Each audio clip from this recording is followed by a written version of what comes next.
종합 토론으로 들어가도록 하겠습니다. 그 종합 토론은 정경수 인사드리겠습니다.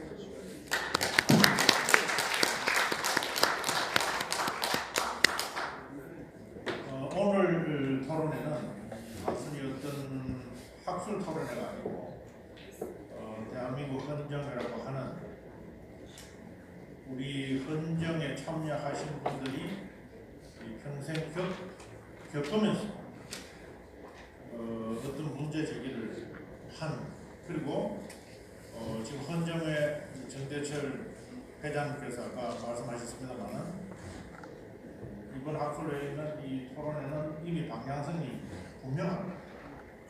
그거 하면 정치 선진화를 위해서 우리는 이걸 해야 될 필요가 있다. 말은 그동안의 정치 선진화가 헌법적 어떤 제도에 의해서 상당히 걸림돌이 되어 왔다 하는 것이 문제의식을 가지고 있는 것이고, 동시에 좀 과격한 표현을 하셨습니다만 정치가 거의 전쟁 수준이다. 이것은 결국 상대를 배제를 하고 상대를 인정하지 않고 상생 정치라는 것은 어디 가고 없고 서로 간에 인정을 하지 않는, 끝은 아예 생각할 수 없는 이런 상황에 왔다. 이렇게 했을 때 국정 운영의 비용과 그 갈등의 비용, 그 사회 국민들 간에 있어서의 그 갈등의 비용을 생각해보면 이런 국가 자체가 거의 전망 수준에 달려있는 것 아니냐 하는 그런 헌정회의 문제의식을 이번 토론회에서 제시를 합니다. 동시에 지방소멸이라고 하는 이 표현도 마찬가지로 상당히 과격한 표현입니다. 선진국 치고 지방이 소멸을 걱정하는 나라는 거의 없습니다. 여러분들께서 여러 나라를 다 가보셨지만 지방이 그래도 균형적으로 발전을 하고 지방에 살아도 별 불편함이 없을 정도로 그렇게 되어 있지. 우리같이 이렇게 양극화의 현상이 일어나서 지방이 소멸된다는 용어까지 써야 될 이런 상황까지 와 있다는 것은 곧 국가 위기라고 지금 헌정회에서는 진단을 했습니다. 그래서 다른 부분에 있어서는 우리가 거의 K컬처라든지 이 한국적 에너지가 각 분야에서는 다 분출해서 세계적으로 우리가 참 자랑스러운 수준에 도달했지만 지금 헌정에서 지적하고 있는 이 문제만은 거꾸로 국가 위기를 지금 초래하는 그런 단계에 도달되어 있다고 보고 오늘 두 분 교수님 초청해서 큰 틀에서 지금 문제 제기를 했습니다. 두 분 말씀하신 내용은 제가 정리를 안 하겠습니다. 그런데 큰 틀의 논의는 좀 전에 우리의 체제라고 하는 것은 이 권력이 집중되어 있다. 중앙정부와 지방정부 간에 있어서도 이 집중화 요소가 아직 해소가 안 되어 있고 중앙정부 안에서도 행정부 내부에서 내각과 대통령이라는 관계 속에서도 이 권력이 집중화됨으로써 이 행정부가 제대로 작동하기가 어려운 상황에 들어가 있다.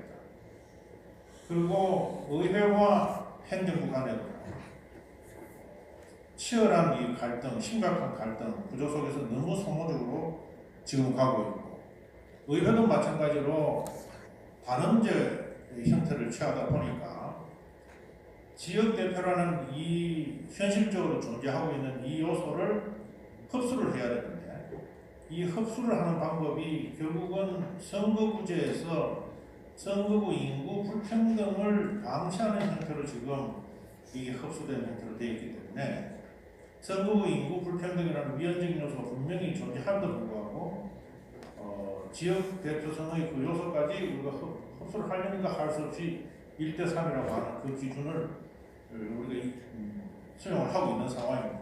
그렇기 때문에 아예 이번에 지역 대표적인 어떤 요소를 적극적으로 받아들여서 이 양원제 형태로 바꿔버리면 이 단원제에서 생겨나는 이런 선거구 불평등 문제도 완벽하게 해소할 수 있고 지역 대표의 그 요청도 이런 우리가 실현할 수 있다라고 해서 이 양원제 형태를 제안했다고 봅니다. 그래서 큰 틀에서 보시면 해방 이후에 국가 전체가 권력이 중심적으로 되어가던 것들이 점점 분산화되는데 87년도 헌법에 와서 마찬가지로 그 종전 경우와 비교해보면 권력이 분산된 부분이 분명히 있습니다만, 그러나 87년 헌법 이후에 지금까지 사회 발전의 그 변화 속도에 비추어 보면 이것은 너무나 늦다. 그래서 이것이 지금 걸림돌이 된다. 이것이 결론적으로 저희 헌정에서 제시한 그런 방향입니다. 그래서 여기에 대해서는 오늘 8분이 오늘 토론을 하시겠는데요. 오늘 토론하실 분들은 이 분야에서 제가 알기로도 20년 내지 30년 이미 이 논의를 심각하게 해오신 분들이고, 개별적으로 의견도 이미 다 내신 분들입니다. 그리고 오늘 두 분 정당에서 더불어민주당 우리 진성준 의장께서는 소위원회 때문에 못 오시고, 김상훈 정책의장께서는 참여하셨는데 곧바로 지금 외국 손님을 바로 만나야 되기 때문에 가능한 한 토론을 제1순위로 요청을 하셨습니다. 사실은 국회의원들이 끝까지 다 듣고 가셔야 되는데 항상 국회 오면 먼저 말씀을 하시고 가시는 바람에 좀 아쉬운 부분이 있습니다만은, 그러나 국가 일이 더 중요하니까 그렇도록 하겠습니다. 저 입장은 좌장을 맡았기 때문에 입장을 말씀드릴 상황이 아닙니다만, 우리 헌정사에서 볼 것 같으면 20대 국회에서 건국 이후에 처음으로 국회에서 헌법개정 특위가 만들어졌습니다. 아까 우리 우원식 의장님 인사하실 때 개헌 자문위원회를 지금 만들어서 출범을 시켰다고 말씀하셨는데, 20대 국회에서는 국회에 아예 개헌 특위를 만들어서 논의를 했는데, 이시종 우리 의원님 말씀하시듯이 개헌 논의를 열어놓으면 모든 얘기를 다 하시기 때문에 이거는 결과적으로 개헌이 안 됩니다. 안 되어서 이번 이 헌정회에서는 그런 부분을 다 빼고 헌법의 완벽한 것을 추구를 못한다 하더라도 우리가 걸림돌이 되어 있는 부분만 이것만 합의를 해서 해결하는 방안을 우리는 찾아야 되겠다. 그것은 지방자치 부분과 바로 권력 구조 부분이다. 그렇게 딱 특정을 했습니다. 그렇게 해서 실질적으로 이것을 추진하는 날짜까지, 그다음에 다음에 헌법에 따라서 새로운 어떤 선거를 해야 될 것은 27년 초까지, 그다음에 현재 있는 국회의원들의 임기는 보장을 해주되 상원의원 선거는 27년에 한다. 그래서 이제 나중에 가서 임기를 맞춘다까지 아주 구체적인 안까지 마련하셨습니다. 그러면 두 분이 말씀 중에 큰 틀에서만 우리 토론하시는 분들이 좀 얘기해 주시면 좋겠습니다. 그래서 한 분당 7분밖에 시간이 배정 안 되기 때문에 앞에 말씀하신 분들이 나와 생각이 같다라고 하시면 바로 인용을 하시고, 나는 그 의견에 동의한다 하시고 거기에 덧붙여서 말씀을 해주시는 부분을 강조해 주시면 더 감사하다는 말씀을 드리고, 혹시라도 그게 시간이 모자라면 전체적으로 말씀을 하시고 플로어에서 또 질문이 있으신 다음에 조금 더 추가적으로 말씀해 주시도록 그렇게 하겠습니다. 그럼 바로 토론에 들어가도록 하겠습니다. 서울대학교 정치학과에 계시는 강원택 교수님께서 말씀을 하시도록 하겠습니다. 네, 안녕하세요. 소개받은 서울대학교 강원택입니다. 뜻깊은 자리에 불러주셔서 감사합니다. 우리 정대철 회장님, 우리 정치학회 큰 선배님이시던데 좋은 제안을 하셨습니다. 시간이 없기 때문에 바로 제 말씀을 드리겠습니다. 일단 왜 바꿔야 되느냐에 대한 이야기 좀 해야 될 것 같습니다. 그 부분이 조금 명확하게 돼야 우리가 무엇을 바꿔야 되고 왜 바꿔야 되는지에 대한 이유가 좀 더 명확해질 것 같은데, 저는 한 3가지 정도 생각을 합니다. 첫째는 이제 양극화죠. 정파적 양극화. 여기 과거에 우리 정치를 이끌어 오신 역전의 형사분들이 많이 오셨는데 그때부터 확실히 못해진 것 같습니다. 정치가. 근데 그 양극화의 핵심은 결국 권력의 독점인 것 같습니다. 승자 독식, 공유할 수 없는 권력, 이게 결국 핵심입니다. 그래서 승자는 100을 다 가져가고 패자는 그 잃어버린 100을 찾기 위해서 죽으라고 싸워야 되는 게 지금의 현실입니다. 그래서 서로 공유할 수 있는 권력을 만들어내는 게 일단 변화의 방향이 아닐까 그런 생각이 듭니다. 그렇지 않다면 뭐 어떤 형태의 제도를 바꾸든 승자 독식의 상태가 지속이 된다면 이런 양극화 문제는 해결되기 어렵다 생각이 듭니다. 두 번째는 이제 정치 권력의 안정성입니다. 아까 몇 번 선생님께서 말씀하셨습니다만 그 대통령제는 내각제와 달리 제도적인 특성이 임기의 고정성입니다. 임기의 안정성이죠. 4년이면 4년, 5년이면 5년, 뭐 과거 프랑스처럼 7년이면 7년 정해져 있는 임기의 기간 동안 소신껏 하고 그 다음에 평가를 받는 게 대통령입니다. 그래서 임기 중반에 임기 안정성이 흔들리면 이미 제가 볼 때는 그 제도의 특성은 이미 이제 잃어버리게 된 거라고 볼 수 있습니다. 이미 2차례 탄핵이 있었고요. 윤석열 대통령의 경우는 취임 초부터 탄핵 이야기가 나오고 있습니다. 그러니까 반대파들은 누가 대통령이 되든 그 대통령에 지지하지 않았던 사람은 대통령이 취임하자마자 거리로 나갈 수 있는 거죠. 그리고 기회를 잡으면 언제든지 탄핵시키려고 하고 있고, 그리고 탄핵이라는 용어가 아무런 별로 큰 중요성 갖지 않은 용어로 우리 정치에서 이야기되고 있습니다. 제가 볼 때는 한국 대통령제의 안정성이 깨졌습니다. 제도적 특성이 사라진 거죠. 세 번째는 장기적인 국가화제 설정이 안 됩니다. 아까 우리 안성훈 교수님 지방소멸 말씀도 하셨는데 지방소멸이든 혹은 뭐 저출산이든 이게 다 장기적인 국가화제입니다. 5년마다 완전 이전 정부가 다 엎어버리고 새로 시작합니다. 이거는 우리나라뿐만 아니라 미국 대통령께서 비슷하게 나타납니다. 트럼프가 오면 그 정권을 다 엎어버리겠죠. 그러니까 4년마다 새로 하고 5년마다 새로 하는 정책이 계속 거듭되는 한 장기적인 국가과제가 해결되지 않습니다. 그럼 이제 사회는 굉장히 현상이 유지가 되는 보수화된 상태로 갈 거고, 거기 뭐 불만은 쌓이고 문제는 해결 안 되고, 그럼 뭐 누군가 파퓰리스트가 나타나서 내가 싹 다 고쳐주겠다. 그런 선동의 정치가 나올 수도 있는 그런 상황이 됩니다. 그래서 바꿔야 될 것 같습니다. 대통령제는 이제 더 이상 유효하지 않은 것 같고요. 마지막으로 한 말씀만 더 드리면, 과거에 우리가 생각하는 대통령의 그림이 있습니다. 87년에 우리가 대통령제를 채택했을 때 다시 우리가 머릿속에 떠올리는 대통령의 상이 있었습니다. 굉장한 권위를 갖고 있고 내가 그 사람을 지지하건 안 하건 그런 차이는 있지만 그분이 대통령으로서의 권위를 갖추고 있고 카리스마를 갖고 있다는 데 대해서 부정하는 사람은 없었습니다. 지금은 그런 권위를 갖고 있는 인물을 만나기 어렵습니다. 앞으로도 그럴 것 같습니다. 그러니까 이제 전반적인 토대가 약화되는 거죠. 그래서 바꿔야 되는데, 그래서 결론부터 말씀드리면 저는 헌정에서 이야기하는 전체적인 방향에 대해서 다 동의를 합니다. 분권형으로 가자, 양원제 가자, 다 동의합니다. 근데 이제 구체적인 부분에서 조금 논의가 필요해 보이는데요. 우리 성당임 총장님께서 아까 의원정부제 말씀하셨는데 영어로 이야기하면 듀얼 이그제큐티브입니다. 그러니까 행정적인 역할을 하는 사람이 둘이 있는 거죠. 근데 권력의 디자인에 있어서 가장 중요한 거는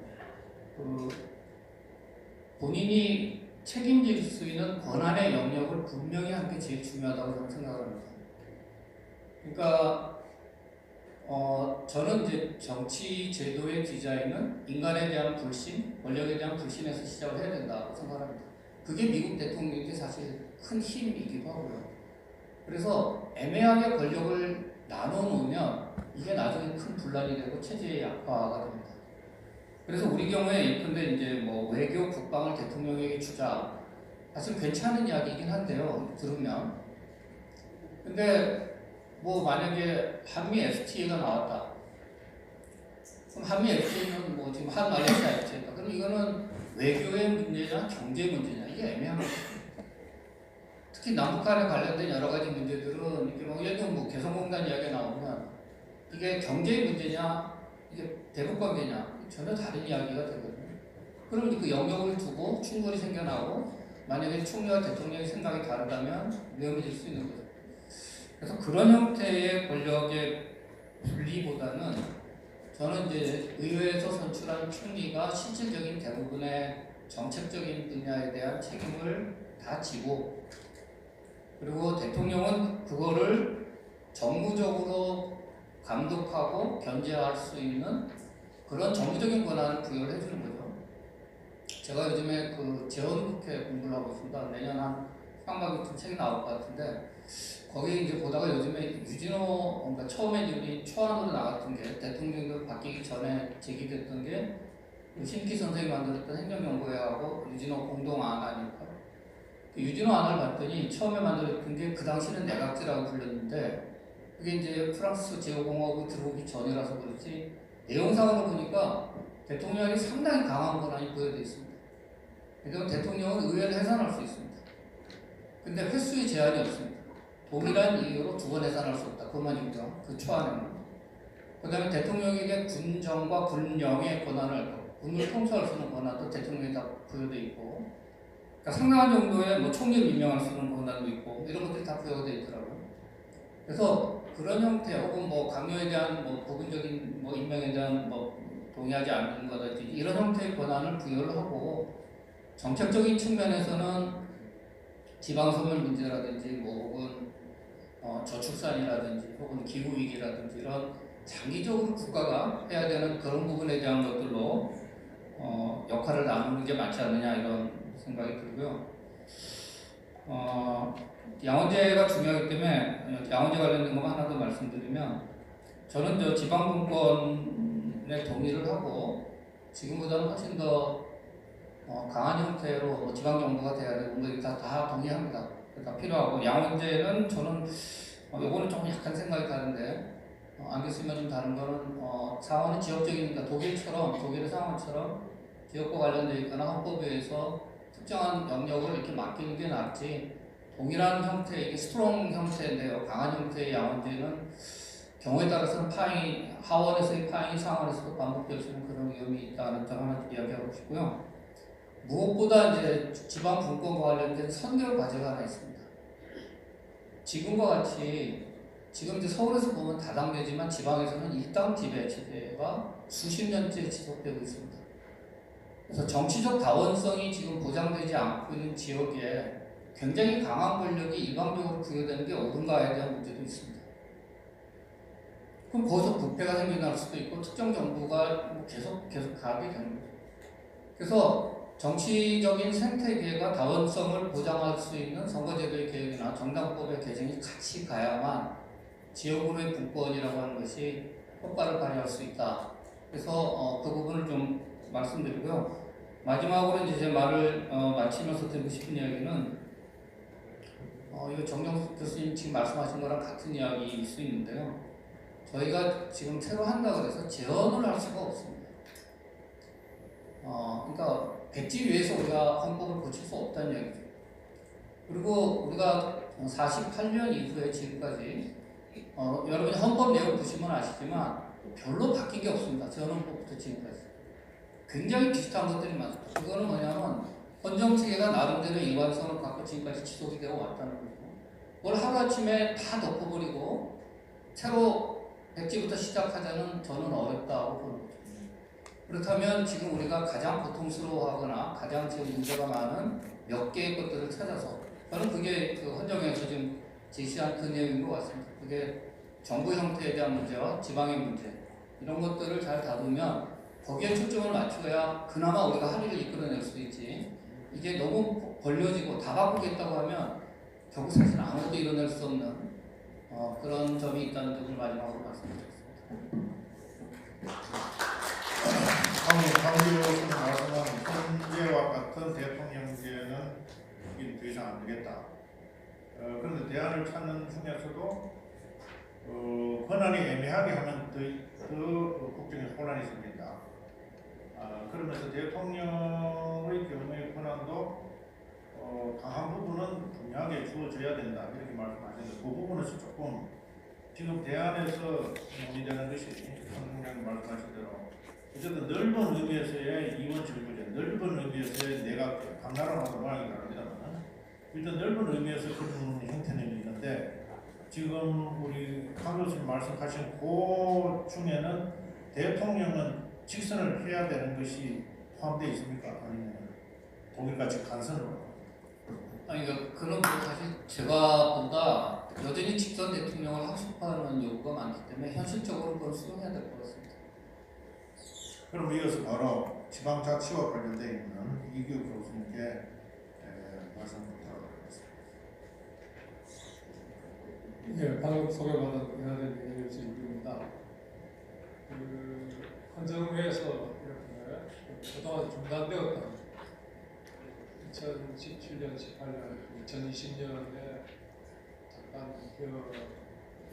국민교 형성이 되었는데 중단되었던 논의를 다시 재촉발한다 하는 의미에서 매우 의미가 깊고 감사하고 생각합니다. 제가 주로 말씀드릴 것은 수직적 권력 구조에 대한 부분입니다.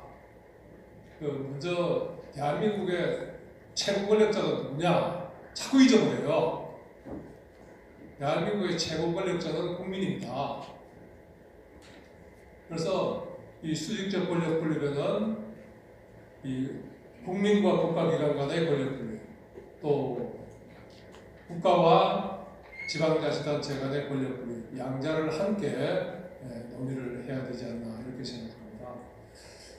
먼저 국민과 국가기관 간의 관계에 대해서 이렇게 보면 우리는 헌법 1조 2항에서 대한민국의 주권은 국민에게 있다 해놓고 국민을 철저하게 무장해제시켜가지고 완전히 관객으로 전락시키고 있습니다.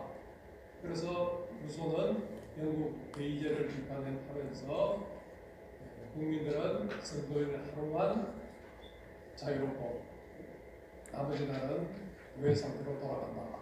뭐 대한민국에서 노예 상태는 아니겠지만 철저하게 관객으로 돌아가고 국민들은 무기력하고 그 무기력을 이길 수 없으니까 거리를 나와서 외치는 그것이 한국의 현실이 아닌가 그렇게 생각합니다. 그래서 이제는 그 주권자가 언제든지 필요한 경우에는 주권을 행사할 수 있도록 해야 된다 하는 그런 의미에서 두 가지 제안을 합니다. 아까 안성호 교수님께서 자세한 제안을 했습니다만 좀 의미를 부각시킬 필요가 있어서 다시 말씀드리겠습니다. 먼저 인위적 국민투표 제도입니다. 우리가 헌법 개정이나 대통령이 제안한 뭐 국가 안보에 관한 사항이나 이런 것에 대한 국민투표도 있지만 국민들이 뭐 1, 2%의 국민이겠죠. 국회가 결정한 법률안에 대해서 국민들이 거부할 수 있는 권한은 없습니다. 그런 것을 우리는 인위적 국민투표라고 얘기하는데 이게 왜 필요하냐? 오늘 문제가 된 주제가 된 정치 양극화를 극복하기 위해서 그렇습니다. 국회가 다수결로 일방적으로 전행적으로 법률안을 통과시킬 경우에 누가 통제할 것인가? 결국 국민들이 그것을 통제할 수밖에 없는 그것이 이제 국민 반환제입니다. 그래서 그러면 이 국민 반환제를 국민 투표제를 도입하면 국회는 어떤 현상이 벌어지냐? 일방적으로 법률을 통과시켜 놓으면 이게 국민 투표에서 부결될 수 있다. 그렇기 때문에 그런 부결이 일어나지 않도록 충분한 협의를 거쳐서 토론을 법률안을 통과시키게 되는 거죠. 그래서 스위스에서는 이 국민 투표를 가르쳐서 협치 강제제도다 이렇게 얘기를 합니다. 우리가 아무리 협치를 말로 뭐 우리가 강조한 것은 아무리 해도 이게 현실에 실천이 안 되는데 국민 투표제를 도입해 놓으면 국가가 일방적으로 통과가 지금 그런 경우에 그것을 무산시킬 수 있는 그래서 이것을 국민 거부권이라고 하는데 지금 대통령 거부권 요즘 뭐 행사가 많이 돼서 뭐 지금 전국의 경직화를 가져오고 있죠. 그래서 대통령의 거부권보다도 국민 거부권, 국민 투표를 통한 이것을 활성화시키는 것이 전국을 안정시키고 정치 양극화를 극복하는 데 상당한 효과를 가지고 있지 않나. 또 스위스에서 정치가 안정된 것도 바로 이러한 국민투표 덕분이다 하는 말씀을 좀 드리고 싶고요. 두 번째, 국회가 국민이 필요한 입법을 하지 않을 경우에 국민 입법으로서 국민 반환제인데 뭐 헌법 개정도 마찬가지입니다. 발의 요건이 좀 다른 거죠. 그래서 이것도 국회가 움직이지 않을 때 국민들이 나서서 필요한 입법을 스스로 할 수 있는 그런 면에서 반드시 필요한 제도라고 보여지고요. 요건은 아까 안성호 교수님 말씀하셨으니까 더 이상 말씀드리지 않겠습니다. 그다음 두 번째 제가 주로 관심을 가진 또 하나의 분야가 이 지방분권 분야인데, 그래서 이 지방분권에 대해서 아마 대한민국에 대해서 가장 확실하고 절실하게 제안을 한 사람이 토플러가 아닌가 이렇게 보는데, 토플러가 2001년에 위기를 넘어 21세기 한국의 비전이라는 보고서를 제출하면서 이 산업시대, 그러니까 우리 개발 시대죠. 그때는 중앙집권적인 체제가 효과적이었고 상당한 성과를 거두었으나 이 지식산업사회, 지식정보사회가 되면서 더 이상 그러한 체제는 작동하지 않는다. 이렇게 하면서 대한민국의 정부 체제를 근본적으로 바꾸기를 요구했습니다. 그런데 전혀 그것이 반영되지 않고 있는 것이 현실입니다. 왜 그러냐? 산업화 시대는 정답이 있는 시대였습니다. 그런데 지식정보사회가 되면서 정답이 없는 사회를 우리가 살고 있는 거죠. 그래서 국회가 그 법률을 정하지만 그것이 정답이라고 할 수 없는 사회가 된 겁니다. 그래서 이 정답이 없는데 국회가 잘못 법률을 정해놓으면 전 국민이 피해를 보게 되는 거죠. 그래서 이 경우에는 토플러는 이렇게 말합니다. 계란을 한 바구니에 너무 많이 담지 마라. 입법조차도 이것을 다양한 실험을 할 수 있도록 상당한 입법권을 지방에 넘겨서 지방이 정답을 찾아내고, 만약에 그것이 실패하더라도 그 지방에만 그 위험이 국한되도록 위험을 분산시켜야 된다. 그래서 아래로부터 혁신을 통해서 국가를 혁신해 나가는 그런 방식으로 가야 이 문제를 지식정보사회에서 문제를 해결할 수 있다. 이렇게 이제 설파를 했죠. 그래서 지방분권에서 핵심이 입법권입니다. 우리는 흔히 행정권의 분권 이것만 거론해 왔는데, 실제로 뭐 행정권의 분권 법률로도 다 할 수 있습니다. 그런데 입법권의 분권 이것은 헌법에서 개정하지 않으면 안 되는 그런 과정이기 때문에 입법권의 분권이 반드시 필요하고요. 그래서 제 발대 본문 91페이지 이하에 있습니다. 그래서 헌법의 보충성의 원칙을 반드시 민간이 할 일과 국가가 할 일, 또 국가가 할 일, 지방정부가 할 일, 이런 것을 나누는 역할 분담의 대원칙으로서 보충성의 원칙을 헌법에 명시할 필요가 있고, 이것을 여기에 대해서 가장 해박한 이론을 전개하는 사람이 오스왈드 폰 벨 브로이닝입니다. 이 신부이신데 이분이 보충성의 이론을 기독 가톨릭의 사회 철학으로 발전시킨 분이죠. 그래서 이것이 자유와 정의의 원칙일 뿐만 아니라 효율성의 원칙이다 이렇게 얘기를 했습니다.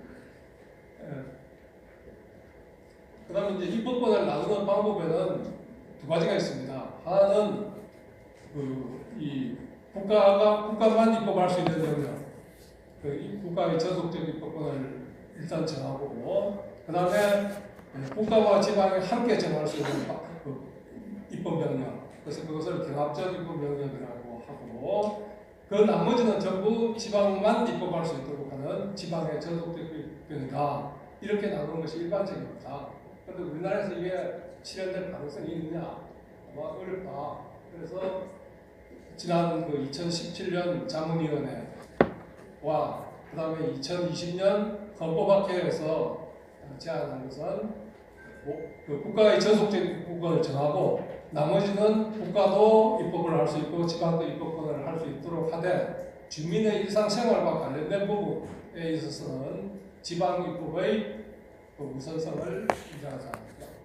그 외의 영역은 국가 입법의 우선성을 인정하는 그런 방식으로 해서 실현 가능성과, 또 그렇게 하면 장점이 국가와 지방 간의 입법 경쟁을 하게 됩니다. 그런 입법 경쟁을 통해서 입법의 품질을 높이는 그런 효과를 거둘 수 있지 않느냐 이렇게 생각하고요. 그다음에 헌정회가 제안한 그 헌법 개정은 아직 지방분권 국민 주권에 관한 부분은 아예 빠져 있고요. 그다음에 이 지방분권에 대해서 156페이지에 있는데 내용이 시대가 요구하는 것에 전혀 미치지 못하고 있습니다. 그래서 이 지방분권을 최소한 입법권의 분권, 그다음에 특히 재정적 분권, 과세권인데 여기에 대해서 한 말씀 드리면 이 과세권을 지방에 주고 있는 그런 나라가 스위스하고 미국입니다. 그런데 독일은 이 지방의 과세권을 거의 주지 않고 있습니다. 그래서 이 국가의 효율성 면에서 보면 독일이 스위스나 독일을 따라가는 부분이 되어 있는 게 바로 이 재정권의 문제, 과세권의 문제라고 볼 수 있습니다. 그다음에 균형발전에 대해서 이제 한 말씀 드리면 이 조항이 118조 다시 1조 156페이지에 되어 있는데 내용이 없습니다. 지금 하고 있는 그대로입니다. 재정적 지원, 지금 뭐 재정적 지원을 가지고 하고 있는데 그동안에 900조의 돈을 균형 발전을 위해서 쏟아 넣었는데 격차는 점점 더 벌어지고 있습니다. 왜? 방법이 잘못되어 있는 겁니다. 그래서 돈을 쏟아부으면 균형 발전이 이루어질 것이다.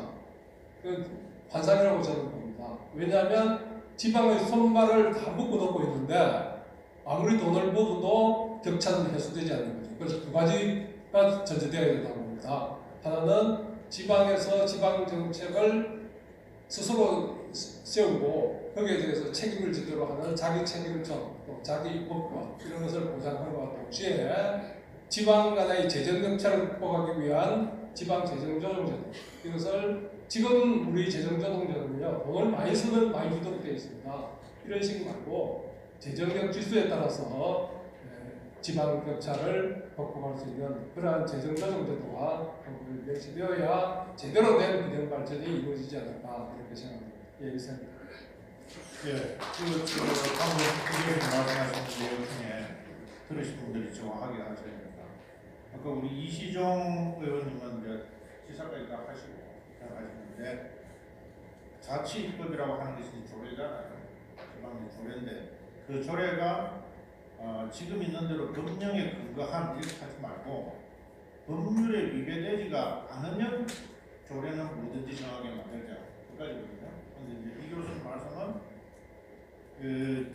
자기 자치단체에서 그러니까 지방에서 지방정부 안에서 주민들의 일상생활과 관련되어 있는 것은 중앙회에서 입법하지 말고 그거는 각 지방자치단체가 알아서 조례로서 정하자.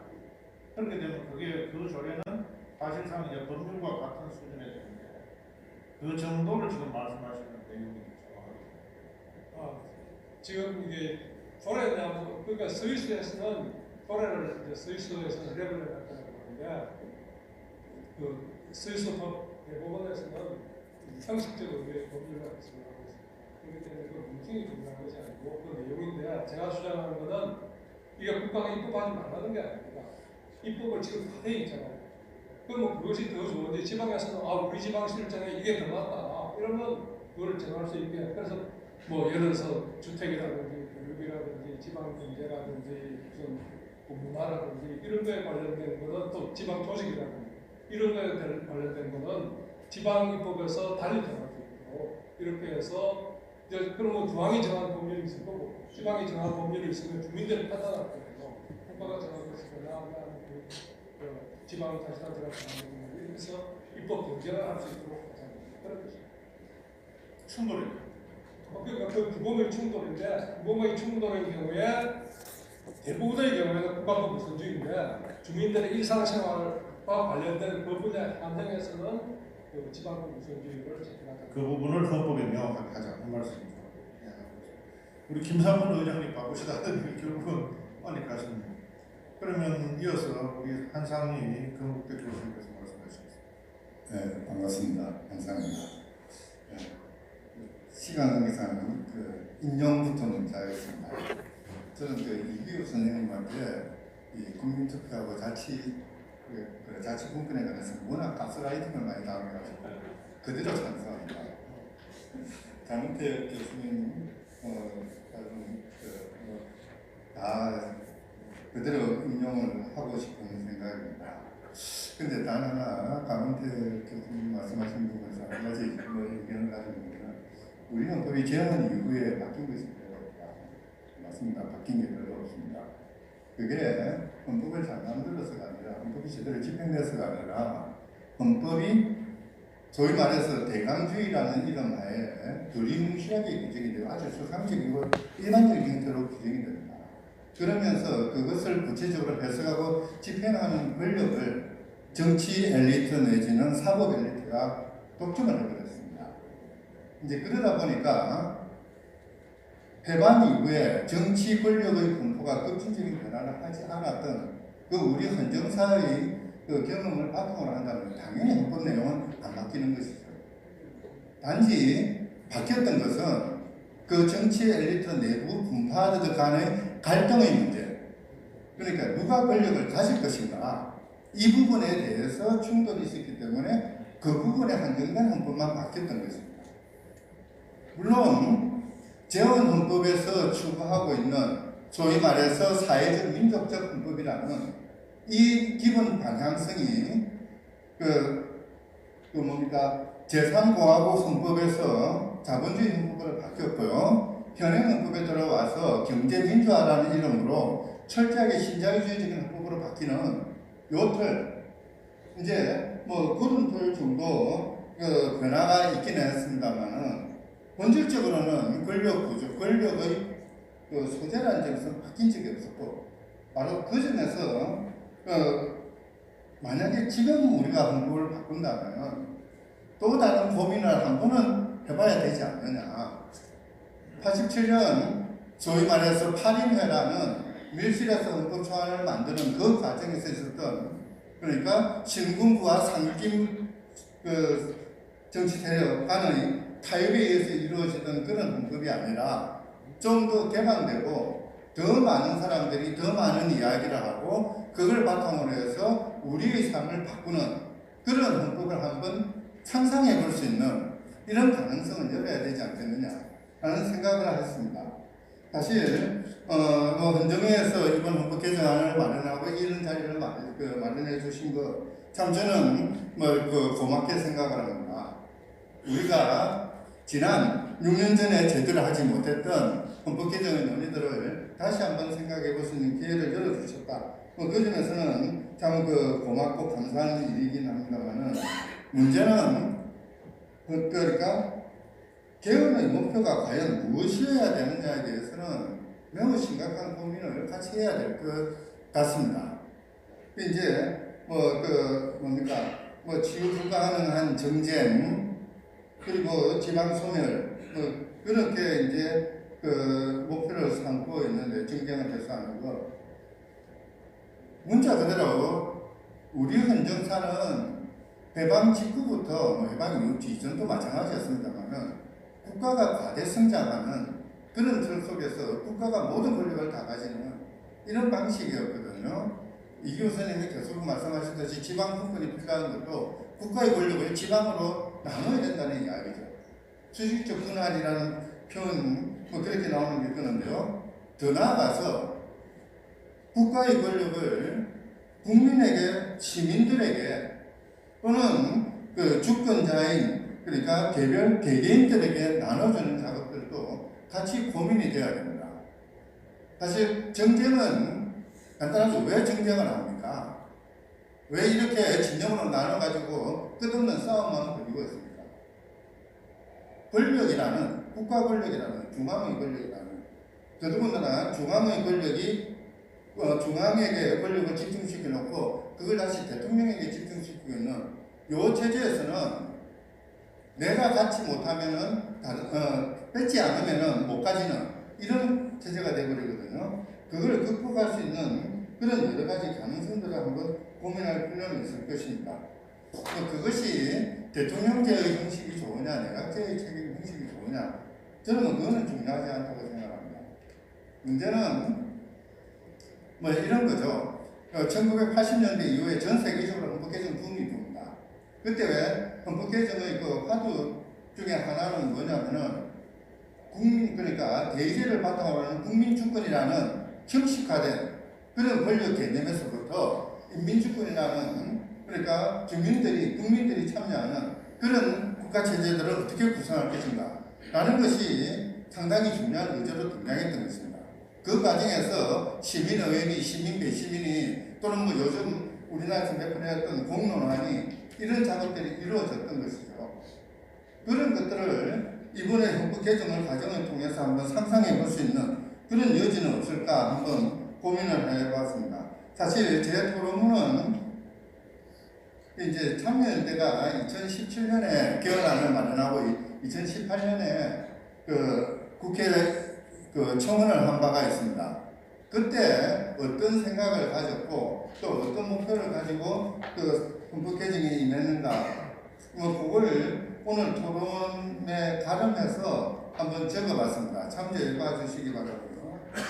이제 111페이지 이하에서는 뭐 이건 참여연대 생각에는 제 개인적인 생각이긴 합니다만은 기본적으로 정쟁을 해소하기 위해서라도 정치 선진화를 이루고요. 정치 선진화의 목표를 단순히 권력의 배분, 제로섬 게임에 들어갈 것이 아니라 이 권력을 어떻게 하면은 국민의 것으로 되돌려줄 것인지 또는 시민사회의 영향을 어떻게 강화할 것인지 이런 부분으로 가야 되지 않겠는가. 그리고 그 첫 번째 단계는 뭐 모든 부분에서 이야기되어 왔습니다만은 제왕적 대통령제의 폐해를 그리고 그것에 기반한 87년 헌법의 구조적인 한계 자체를 극복할 수 있는 그런 틀을 모색할 필요가 있을 것 같습니다.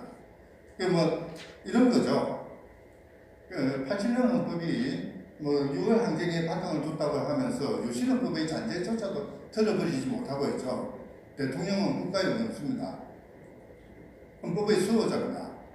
그러다 보니까 대통령은 국가 위에 국민에 군림하게 되죠. 헌법 66조의 문제입니다. 유신헌법에 들어갔었죠. 사실 헤드 오브 스테이트와 헤드 오브 가버먼트가 동시에 한 사람에게 집중되어 있습니다.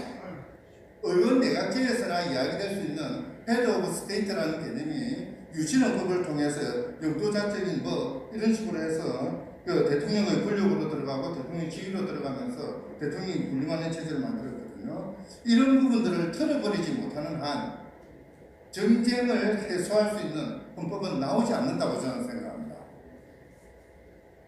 지방자치 마찬가지고요. 뭐 양문제 이야기도 나왔었는데요. 저는 뭐 양문제를 하느냐 다른 문제를 하느냐 다 입장이 다르기 때문에 따로 판단을 하지 않겠습니다만은 참 아쉬운 것은 권력을 분산시키겠다고 하면서 대통령의 그 막강한 권력은 그대로 유지하면서 국회를 양문제를 하는 것은 어떤 의미에서는 국회가 양문제 된다는 것은 다른 의미에서는 국회의 권력이 약화된다는 의미이기도 합니다. 절차가 지연되고 중복되고 또 갈등이 국회 내부에서 갈등이 생기고 이렇게 되다 보니까 그 국회 그 상권의 한 부분이 약화되는 것을 의미하는데 바로 이렇게 되는 경우 역으로 대통령의 권력은 더욱더 강화되는 그런 현상이 발생하게 되는 것이죠. 물론 양원제를 하면서 지역 대표를 구성하겠다라고 이야기를 합니다만은 모르겠습니다. 80명 이하 지역 대표를 비례대표로 뽑는다. 비례대표 그러면은 상원 참여의 경우에는 그러니까 이 정치적인 다양성이 확보되지 못합니다. 80명 가지고 비례대표가 제대로 구성이 안 된다. 왜냐하면은 광역 지방자치단체 단위로 3명 내지 5명, 6명 정도 되겠죠. 거기에서 비례대표 분할이 안 되죠. 지난 22 국회의원 선거 때도 47명 가지고 그러니까 비례대표선의 어떤 분배를 했습니다만은 지금 국회 내에서 실질적인 지위를 분포를 가지는 것은 다른 세계뿐이잖아요. 마찬가지의 상태가 벌어질 수 있다. 그것보다 더 강한 상태가 벌어질 수 있다고 할 수가 있죠.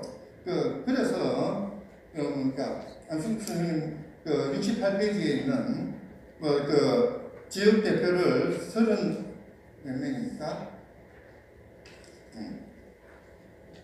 그 31명을 비례대표로 하겠다. 이거는 비례대표제가 아닙니다. 양당 체제를 더 강화시키는, 그래서 소승부제, 부제보다 못한 그런 그 결과가 나오지 않을까 싶은 생각이 들고요. 그 지방자치 부분에서는 그러니까 이기우 선생님 토론에 덧붙여서 딱 한 가지만, 지방 정치를 강화할 수 있는 특단의 조치들이 필요합니다. 특히 정당부 같은 경우에, 우리의 경우에는 전국 정당제만 가능하게 되어 있고, 정당은 국민 전체의 이익을 이익에 봉사해야 됩니다. 그것이 아니라 지역 정당제가 가능할 수 있는 그런 틀을 마련할 필요가 있을 것 같습니다. 시간 관계상 그 정도만 말씀드리겠습니다. 예, 우리 한 교수님 큰 말씀 하셨는데, 이규 교수님하고는 국민 발안제, 국민 투표제 이걸 전적으로 인정하시고, 지금 있는 권력 집중의 방식을 바꿔야 된다라고 말씀하시면서, 의회 권력, 의회 구조를 양원제로 간다 하더라도 행정부, 집행부 쪽에 이게 분산이 생기지 않으면 더욱더 의회 쪽의 어떤 분산이 집행부의 권력을 더 강화할 것이다. 그걸 지적을 하셨거든요. 그러면 아까 우리 선 총장님 발표한 그 안 중에 어디 이원 정부제나 내각제 형태로 어느 쪽을 지금 더 선호를 쪽으로 디자인이 됐으면 좋겠다 방향성이 있는 쪽이죠. 저는 의원 내각제는 이념형이라고 생각합니다. 현실형은 이원 정부제일 수밖에 없습니다. 이제 대통령이라는 또는 그러니까 총리 이외의 다른 어떤 그 지위를 만들어 놓는다면 당연히 분산이 될 수밖에 없고, 그거는 이중적으로 그 권력이 분산되는 거죠.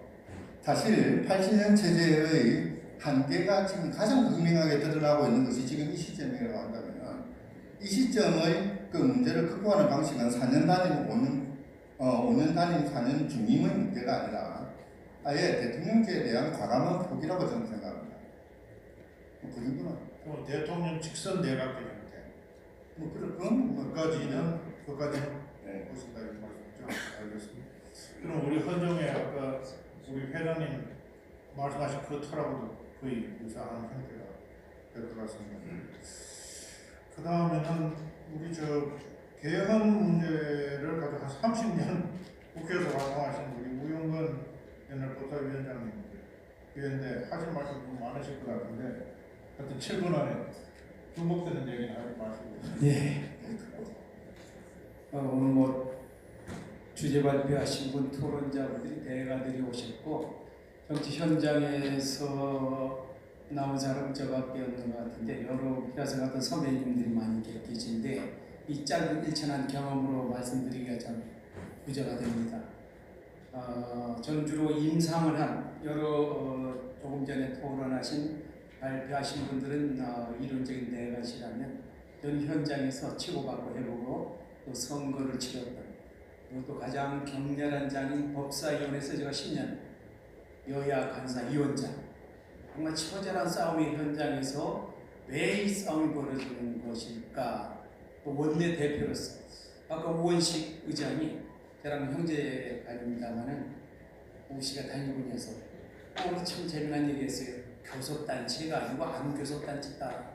왜 그렇게 될까? 현장에서 겪어보지 않으면 알 수 없는, 그걸 제가 좀 토로하고 싶습니다. 대체적으로 저 견해는 강원태 교수님 견해하고 거의 일치하고 있습니다.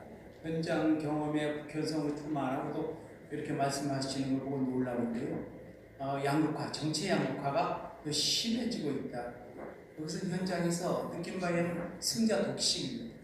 그냥 선거에 이기면 전쟁에서 이긴 거하고 똑같은 심정이 되는 거예요. 저희 당이 이겼을 때도 와, 전쟁에서 이긴 것 같은 느낌을 가졌고, 지는가, 야, 언제 잡혀가지? 하는 두려움을 갖게 됐습니다. 이것을 현장에서 선거를 치르고 당파적으로 싸우지 않은 사람이 느끼는 거하고는 하늘과 땅 차이입니다. 그리고 고상하지 않습니다. 목숨을 건 싸움을 우리 할 수밖에 없어요. 그래서 국회는 제가 책을 2권 썼습니다. 주제 넘는 한국 정치와 새로운 헌법 질서 개헌 바랍니다.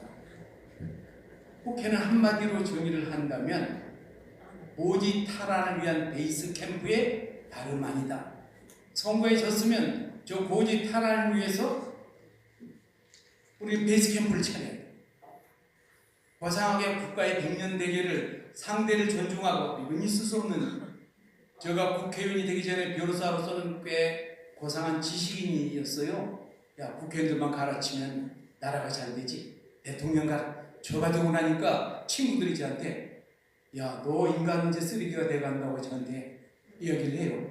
그래서 제가 원내대표 때 내가 격려하는 자리에 갔더니 점점 술 한잔 먹더니 욕을 하기 시작하더라고요. 그래서 제가 야, 너는 말이야, 너 국회의원 뺏기 다니면 너는 여당이 되면 대통령이 앞잡이 중에 앞잡이 할 놈이고 너가 야당은 너는 이단 엽차기 할 사람이다.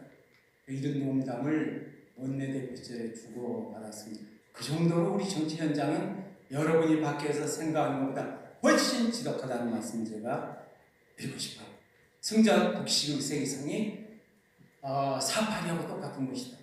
저 여기 오는데 오랜만에 오는데 이 4.8이 격투장에 들어온 느낌이 들었어요. 오랜만에 왔는데 다행히 고상한 여러분들이 안 계시니까 지금 마음이 편습니다. 또 족보를 따져가지고 이게 또 캐기 시작하면 복잡해지는데 다행히 오늘은 여야원들이 없어서 편안하게 제가 통화를 합니다. 그래서 제가 경험적 측면으로 이 제도는 반드시 손봐야 되겠다. 그 다음에 어떻게 손볼 것인가. 많은 학자들이 와 계십니다. 제가 느끼는 건 명세기저도 헌법을 전공했기 때문에 쭉 보면서 OECD 국가의 정부 형태를 일단 제가 한 10년간 쭉 봤습니다. 대략 저 나름대로는 확신이 있었습니다. 대통령제를 하는 나라는 이게 제대로 굴러가는 나라가 없다라는 게 개인적으로는 확신을 갖게 됐습니다. 37개, 8개 중에 우리하고 유사한 나라가 멕시코, 콜롬비아, 칠레, 미국은 연방국가니까 정말 그 성질을 달리한다는 거 여러분 저 표론문에도 썼습니다만은 그래서 야, 우리가 이런 삼류국가의 그 모델, 제가 멕시코를 삼류국가라고 하는 건 아닙니다. 모델로 말하자면 대통령 한 사람을 위대한 지도자로 떠받들고 가는 세상은 아니구나. 대한민국은 이미 87년 이후로 100배 이상 문화 수준도 국력도 정치만 오히려 마이너스. 저 느낌은 1배, 2배도 아니고 마이너스 후퇴하고 있는 게 아닌가. 기가 막힐 노릇이라는 게 제가 정치를 받는 지금 시점에서 느끼고 있습니다. 그래서 내가 위대한 지도자라고 이렇게 말하면 안 돼. 백성들이, 국민들이 위대한 지도자라고 해야 할 세상이 왔구나. 나를 따르라 하지 말고 상대를 존중하고 국민들을 존중하고 야당은 여당을, 여당은 야당, 그렇게 하려면 공정 시스템을 만들지 않고는 불가능하다는 게 제가 내린 결론이었습니다.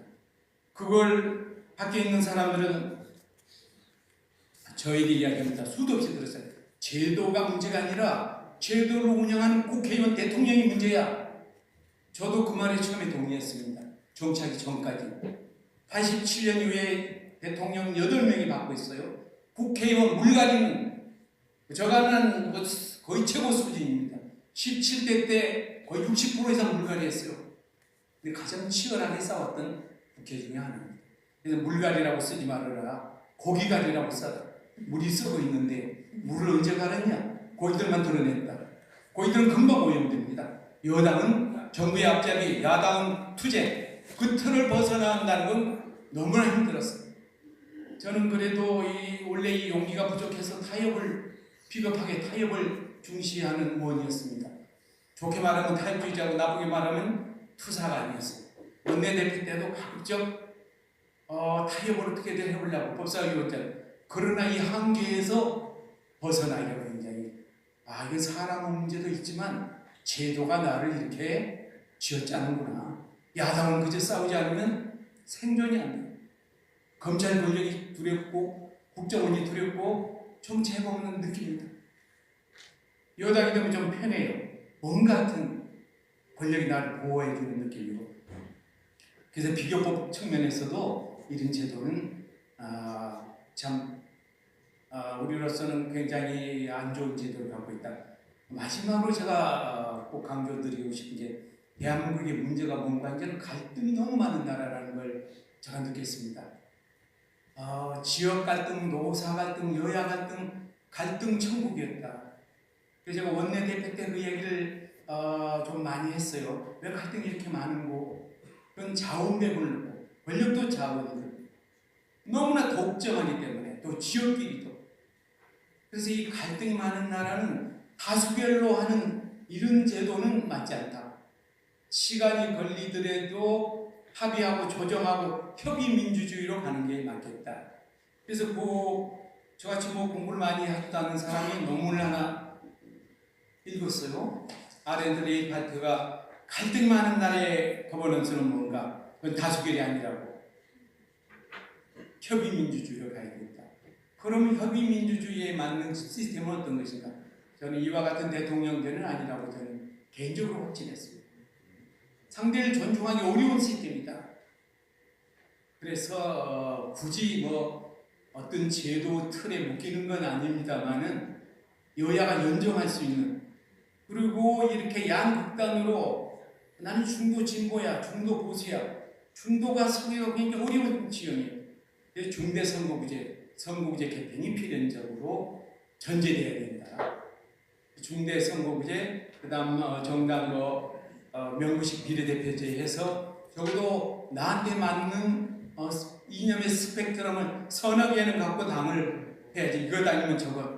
또 지역 정당하고 결부되니까 얼마나 엄청난 잘못된 결과를 초래하는가.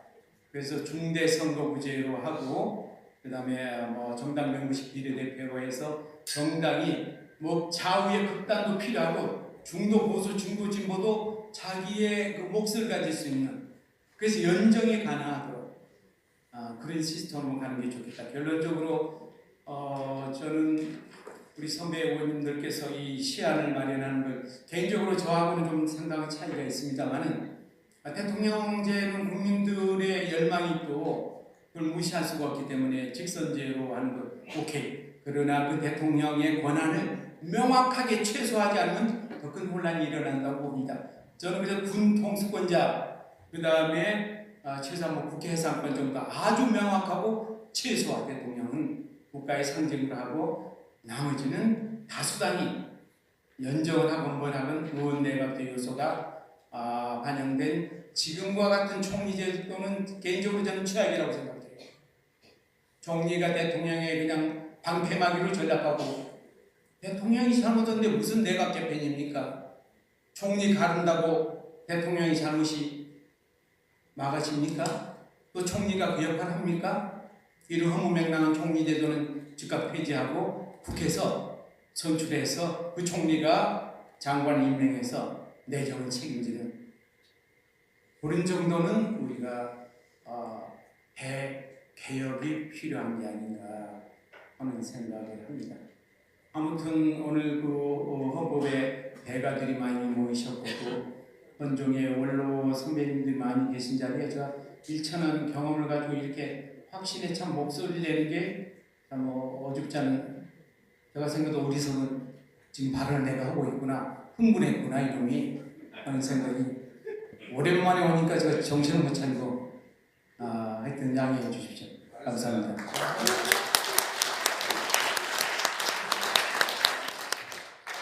우리 의원님께서 말씀하신 1시간 이상 1시간 해야 되는데, 그 큰 틀에서 이제 말씀하신 내용이 우리가 건국 이후에 유지되어 것은 이게 다수제 민주주의다. 다수제 민주주의도 이게 제대로 지금 작동을 해본 것이 아니다. 이런 진단을 하셨고, 그러면 우리 정치학에서 늘 하는 얘기입니다만은 합의제 민주주의 이 틀로 근본적인 패러다임을 바꿔가는 이 구조 안에서 이 권력 구조도 다시 설계를 해드려야 한다. 그 말씀을 하셨습니다. 아까 한상희 교수님 아까 말씀 중에 합의제 민주주의 이런 논의를 하다 보니까 아까 말씀이 다시 한번 생각이 되는데, 우리나라에서도 이제는 지역당을 만들 때가 되었다. 그거는 이미 학자들은 벌써 논의를 많이 했습니다만은 지방선거를 하는데 왜 전국 정당이 개입을 하느냐?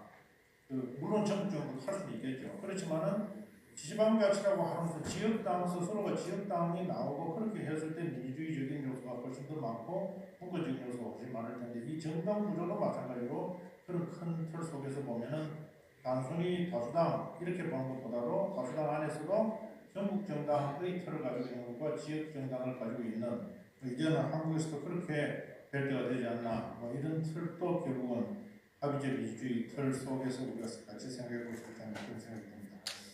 현실 정치에서 워낙에 뭐 시달리시다 보니까 그 내막을 워낙 잘 아시는데 사실은 앞에 토론해 주신 교수님들도 책만 보신 분들은 아닙니다. 우리 한국 현실을 지속적으로 같이 관찰을 하면서 고민을 하면서 이 논의를 쭉 해오셨는데 그래도 이제 학자들은 현실을 바로 부대끼어 보시지는 않았기 때문에 그 감도가 서로 다르죠.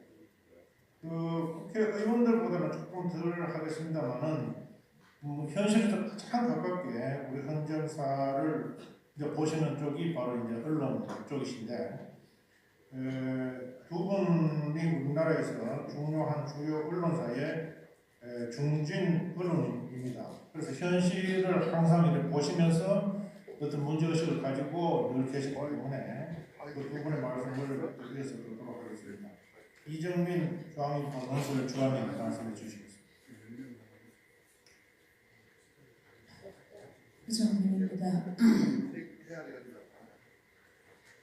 제가 1996년부터 국회 출입했으니까 14대 국회 말 지금까지 보고 있습니다. 그래서 오늘 이런 자리에 제가 토론자로 나오게 된 데 대해서 나름대로는 굉장히 감개가 무량하고 여기 아까 오셨던 우리 헌정의 회원님들, 언론 회원님들 제가 국회 출입할 때 다 저의 취재원이셨는데 또 오랜 세월을 지나서 이런 자리에서 만나게 돼서 너무 반갑습니다.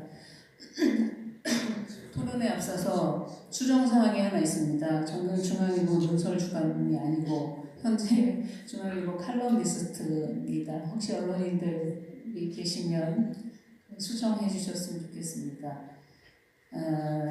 제가 14대 국회부터 국회 출입을 해서 최근까지 또 정치 관련 칼럼을 쓰니까 그냥 정치부 기자라고 본다면 한 번도 어떤 국회에서도 개헌 논의가 없었던 적이 없습니다.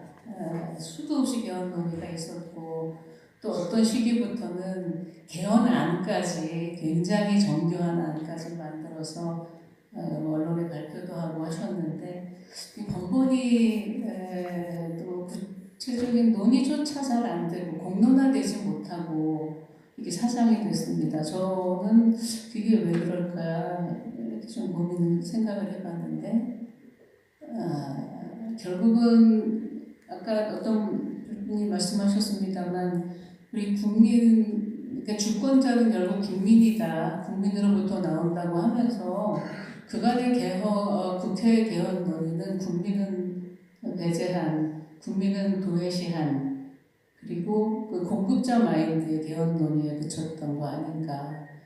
이런 패턴이 계속 되풀이 됐죠. 임기 말에 대통령의 지지가 좀 약해지고 어려워지면 개헌 카드를 가지고 그것을 뭔가 전국 돌파의 카드로 쓰고 그러면 야당이 반발하고 또 어떤 경우에는 야당에서 개헌 제안을 하는데 다음에 굉장히 강력한 차기의 후보가 있는 경우에 개헌 논의가 좀 불발이 되고 하는 이런 일이 계속 되풀이 됐는데 사실 저는 굉장히 개헌론자고 옛날부터 개헌해야 된다는 칼럼을 많이 썼습니다.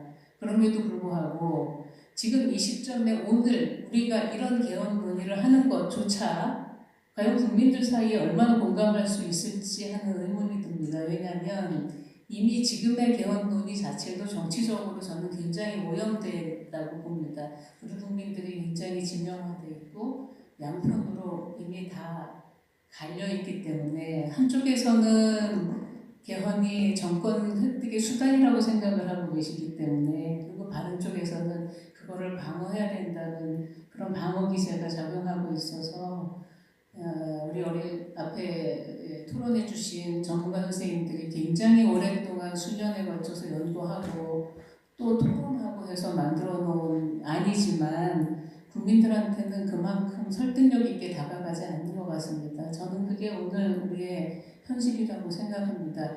그래서 저 나름대로는 이제 좀 생각을 해본 게 우리가 앞서 9차례 개헌이 있었습니다만 지금 현행헌법 87년 개헌은 사실 국민이 만든 개헌입니다.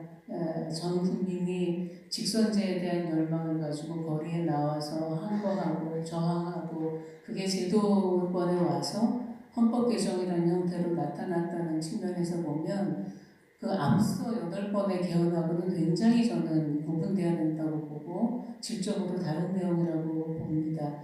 그러면은 우리 국민들은 내 손으로 대통령을 뽑는다. 그리고 내가 헌법을 바꿨다는 자긍심이 지금도 굉장히 있고 그런 면에서 직선제에 대한 우리 국민들이 직선제에 대해서 대통령 직선제 중심제에 대해서 지지를 철회하지 않고 있다고 봅니다. 그게 일반적인 법감정, 국민감정이라고 생각을 하는데 그렇다면 새로 만들어지는 개헌안도 여기에서 크게 벗어나는 것은 좀 실효성이 좀 없지 않나 그런 생각을 해봅니다. 다행히 이번에 그 헌정회에서 만든 개헌안이 분권형 개헌안을 채택을 하신 것 같아요.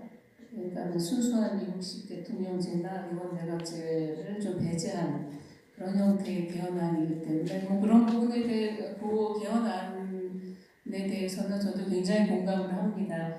그런 맥락에서 한 두 가지만 의견을 말씀드리면 대통령한테 지나치게 집중되는 대통령 권한을 좀 분산시키자는 게 핵심인데 그래서 대통령과 총리의 규정을 역할 분담을 해놨고 대통령이 이른바 뭐 외치를 하고 총리는 일반 행정을 통관하는 뭐 이런 식으로 해놨는데 저는 이 역할 분담에 대하여는 지금보다도 훨씬 더 정교하고 세심한 디테일한 논의가 좀 더 있지 않으면 이게 과연 국민들이 이거를 용인할 수 있을지 하는 생각이 듭니다. 아까 우리 강원택 교수님도 말씀하셨지만 요새 외교, 국방, 통일, 그 다음에 내치, 경제, 통상, 뭐 사회 이 문제가 분리될 수 없는 문제입니다.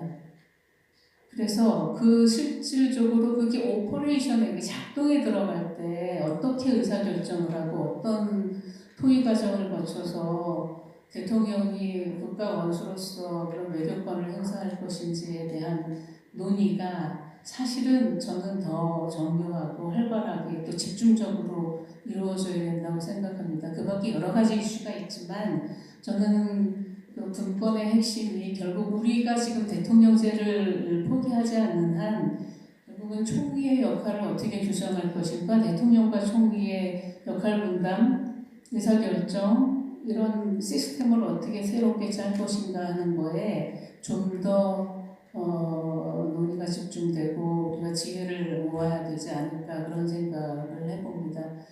그 연장선상에서 저가 하나 이제 그 국무총리 현행헌법에서는 국무총리는 국회의 동의를 얻어 대통령이 임명한다고 되어 있고요. 또 국무총리는 대통령을 보좌하며 행정에 관하여 대통령의 명을 받아 행정 각부를 통할한다 이렇게 되어 있습니다. 이게 국회의 동의라는 것과 국회의 선출, 대통령의 임명이라는 것 자체가 굉장히 다른 얘기거든요. 그래서 저는 만약에 지금 우리가 크게 손을 보지 않고 대통령의 권한을 좀 분산을 시킨다면 저는 이 조항을 좀 개헌을 하면 더 좋겠죠. 개헌을 해서 뭐 국회에서 선출한다거나 이런 식으로 바꿀 수 있으면 그 원포인트 개헌도 가능하리라고 봅니다만 그거 자체도 지금 집권 여당에서 수용할 수 있을지는 이제 굉장히 저는 장담할 수 없다고 보고요. 근데 이제 이런 방안은 가능하지 않을까 생각해 봅니다. 예컨대 지금은 대통령이 총리 후보자를 추천하고 국회에서 임명 동의를 거쳐서 임명하는 그런 절차인데, 예컨대 대통령이 복수의 후보자를 국회에 추천을 하고 국회에서 선출을 하는, 그래서 대통령이 임명을 하는 뭐 그런 정도의 약간의 운영의 묘를 좀 발휘를 해도 저는 개헌에 못지않은 효과를 얻을 수 있다고 생각합니다. 왜냐하면 국회의 지지를 받는 총리는 지금까지의 국무총리와 매우 다르게 굉장히 주도적이고 독립적으로 정부를 통과할 수 있는 그런 힘이 생긴다고 생각합니다. 예컨대 지금 거의 사문화되어 있다고 하고 있는 그 총리의 장관 제청권과 해임권, 이런 부분들을 국회에서 선출된 총리는 굉장히 적극적으로 행사할 수 있게 되기 때문에, 그럴 경우에 대통령이 인사 전횡을 하거나 아니면 일방적으로 국정을 몰아붙이거나, 벌써 이번에 윤석열 대통령의 경우에 지금 뭐 이제 임기 반이 됐지만 보니까 그 장차관 임명, 국회 동의를 받지 않은 임명을 31번 하셨어요. 또 그 법률 거부권 25번의 이제 거부권 이런 것을 하셨습니다. 그런데 이 총리가 제대로 역할을 한다면, 제청권, 해임권에 대해서 주도적으로 권한 행사를 한다면, 저는 이 부분에서 굉장한 좀 개선이 있지 않을까, 그런 생각을 해봅니다. 그래서 기왕에 나중에 헌정회에서 오늘의 토론 내용까지를 포함을 해서 국회에 정부에 제출하신다 했는데, 이 부분에 대해서는 총리와 대통령의 역할과 또 총리의 선출과 임명 과정에 대해서는 좀 더 정교하게 국민적 지지를 받을 수 있는 방향으로 또 세부적인 세심한 토론을 좀 하면 국민들의 지지를 좀 받고 동의를 이끌어낼 수 있지 않을까, 그런 생각을 좀 해봤습니다. 그리고 아까 국회 양원제 부분에 관하여는 토론자 사이에서도 조금씩 이견이 있는 것으로 제가 이해를 했습니다만, 사실 우리는 싸잡아서 대통령제의 실패라고 말을 하지만, 제가 보기에는 우리 그 87년 직선제 대통령제가 그렇게 다 실패한 건 아니라고 생각합니다. 그래도 절반, 한 20년 정도는 국민적 지지를 토대로 한 대통령들이 나름대로 그 시대가 요구하는 시대적 과제에 충실하려고 노력을 했고, 그래서 그런 그 국정 과제를 굉장히 많이 저는 수행을 했다고 봅니다. 다만 이것이 중반 넘어가면서 그런 순기능보다는 폐해와 부작용들이 훨씬 많아지고, 더더군다나 모든 대통령들이 최후가 굉장히 불행하게 이렇게 마무리되면서 마치 우리 대통령제가 아주 송두리째 실패한 것처럼 그렇게 인식되고 있지만, 저는 그런 인식과 평가에 대해서는 조금 견해를 달리하는 바입니다. 그래서 다시 말하면 대통령의 실패이기도 하지만 국회에서의 정치권에서의 타협과 그다음에 대화와 협상을 하는 이런 분위기를 만들어내지 못한 정치의 실패, 국회의 실패도 저는 그 안에 굉장히 굉장한 비중을 차지한다고 생각을 합니다. 양원제 문제는 지금까지 나온 안은 조금 이렇게 러프한 안이긴 합니다만, 조금 더 세부적인 논의를 해서 국회에서 이렇게 극한 대결을 좀 피하고, 그리고 좀 합리적인 토론, 그리고 최소한 토론과 협상을 하려고 하는 노력을 하는 그런 문화를 만드는 데 있어서는 유효한 제도적 변화일 거라고 생각을 해서 양원제 문제는 좀 전향적으로 조금 더 토론을 더 해서 좀 디테일한 안을 더 마련을 해야 한다면 그 국민들을 설득하는데 좀 보탬이 되지 않을까 그런 생각을 해봅니다.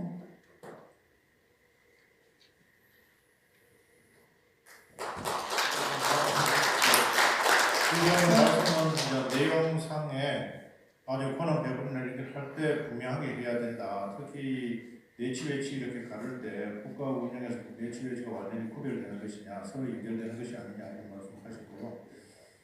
그 분명히 아마 구체 안에서는 그게 분명하게 나타날 거라고 저는 생각하고요. 그 개인적으로는 이번 정부자 나라를 전부 직접 가서 다 조사를 해보고 만나고 다 했는데 이번 정부적 국가도 전부 각 나라마다 다 다릅니다. 다 자기 나라의 그 필요성이 있기 때문에 좀 다른데 예를 들어서 우리가 내치 하더라도 대통령이 직선됐으니까 외치에 관련되어 있는 장관을 대통령이 임명을 하고 또 대통령에 의해서 임명된 장관도 마찬가지로 내각회의의 멤버로서 다 참여를 하고 그다음 내각회의에서 돌아가는 그 대통령이 내치라고 알고 있어야 되는 내치와 외치와 관련해서 분리되는 것이 아니니까 그래서 대통령실 장관이 있으면서 대통령실 장관은 항상 내각회의 할 때도 같이 참여를 하는 그래서 링크를 시키는 그런 방식도 있다는 말씀도 같이 드리면서 그게 과연 우리나라에서 어느 정도까지 이렇게 필요할 것인가 하는 문제는 또 다른 문제고 어쨌든 헌정에서는 국민이 납득할 수 있고 정말 저게 필요하구나 이렇게 국민이 생각할 수 있을 정도로 어떤 안을 구체화시키는 게 좋다 그림을 분명하게 보여주는 게 좋고 또 이것을 어떻게 공론화시켜 나가는가 하는 것도 큰 과제다 이 말씀하셨습니다. 이어서 MBC 보도본부 이명서 실장님께서 말씀해 주십시오. MBC 정원진 정무실장 맡고 있는 이명수입니다. 제가 시간을 너무 오래 기다렸더니 목이 다 쉬네요. 장시간 고생하셨습니다. 제가 그 전문가 선생님들의 말씀은 아주 저도 인상 깊게 잘 들었고요. 저는 이제 한평생 한국 사회를 이렇게 지켜보면서 기록하고 하는 이제 언론인 입장에서 일반 보통 사람들의 어떤 감각, 보통 사람들의 어떤 결핍감, 또 요구가 무엇인가 그거에 기반해서 현재 개헌과 헌법 논의를 한번 제 생각 말씀드리고 싶습니다. 제가 감히 보통 사람들이 느끼는 헌법과 개헌 이게 나올 때 느끼는 감각이 무엇인가 이런 걸 좀 알 필요가 있겠다는 생각이 거듭 들었습니다. 제가 127쪽에 제가 그 평소에 생각을 정리한 글을 미리 실었는데 그걸 기반으로 해서 말씀을 드리겠습니다. 헌법 개헌할 때 한국 사람들한테 자연스럽게 내재된 몇 가지 감각이 있다고 저는 생각합니다. 그 배경은 87년 헌법 그 이전에는 상당히 오랫동안 사실 헌법이 구성한 가치와 그 일반 삶이 좀 유리된 그런 삶을 살아왔다는 것. 87년 이후에는 그 오랫동안 개헌이 이루어지지 않았다는 것. 그리고 또 한 가지는 개헌이란 말이 나올 때마다 내각제니 이건 집정부제니 하는 이런 권력 구조에 대한 어떤 개념어들이 연관 검색어처럼 등장했다는 점. 이런 배경들이 있었다고 생각됩니다.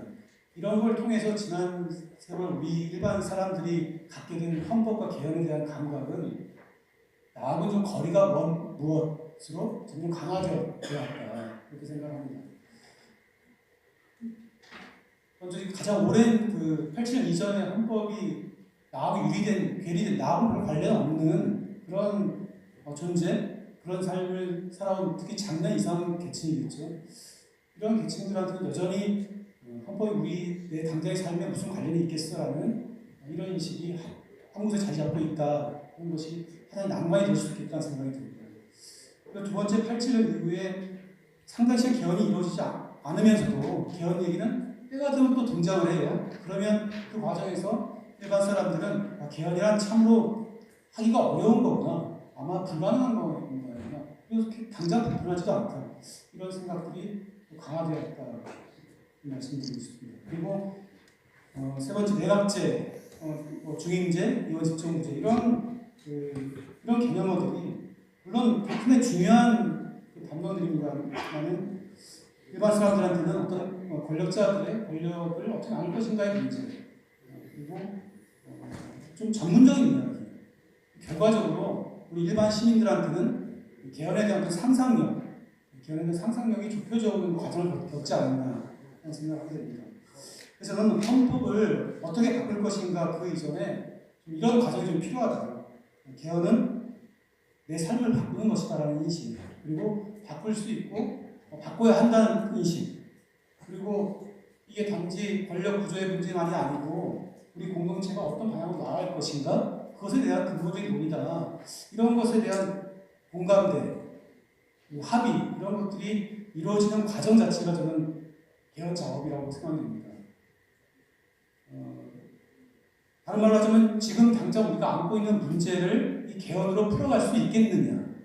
지금 우리가 안고 있는 가장 심각한 문제가 개헌을 통해서 풀어질 수 있다는 믿음을 줘야 한다는 것이죠. 저는 그렇다면 다시 질문은 원점을 봐야 된다고 봅니다. 우리 사회가 안고 있는 핵심적인 본질적인 문제가 무엇이냐. 저는 개헌 논의는 우리 사회가 갖고 있는 핵심적이고 본질적인 문제가 무엇인가에 대한 지금 이 시대의 합의가 필요하다고 봅니다. 그러면 지금 이 상황이 현재 대한민국의 2024년의 핵심적이고 본질적인 과제가 무엇이냐, 무엇을 풀어야 하느냐. 거기에 여러 의견이 있을 것으로 압니다만 저는 제가 지켜본 한국 사회의 지금 모습은 아주 극단적인 이런 정파적인 진영 논리에 우리 사회 곳곳에 침투해 있는 이 극단적이고 정파적인 진영 논리의 극복이야말로 우리 사회의 핵심 과제라고 저는 생각합니다. 어떻습니까? 저는 매일매일 뉴스를 다루고 외람되지만 제가 이 이전에 모두 복장을 했었습니다. 저는 뉴스를 다루면서 그런 생각이 들었습니다. 때로는 굉장히 중요한 이슈도 있고요. 때로는 별로 중요하지 않은 이슈도 있습니다. 그런데 그 중요하냐 중요하지 않냐 상관없이 모든 것이 우리 사회의 정파적인 논쟁의 소재로 되는 것을 저는 목도하고 있습니다. 대부분 비슷하지 않을까라는 생각이 듭니다. 그래서 오늘 주제에 나왔던 이런 여러 가지 우리 사회 현안들, 초저출산, 지방소멸, 청년 세대의 좌절, 그리고 AI 시대의 압도 등등 여러 가지 중요한 이슈들이 있죠. 근데 저는 그 과제들이 그 자체의 엄중성으로 다뤄지기보다는 정파적 프레임과 내지는 정파적 프레임을 한번 걸러진 서로 색깔이 다른 의미로 받아들여서 도구화된 그런 현실이 지금의 2024년의 모습이라고 저는 생각합니다. 이런 상황에서 과연 어떤 초당적인 과제, 초당적인 대처가 가능할까? 가능할 수도 있을 거라고 본다면 저는 본질적으로는 불가능하다고 생각합니다.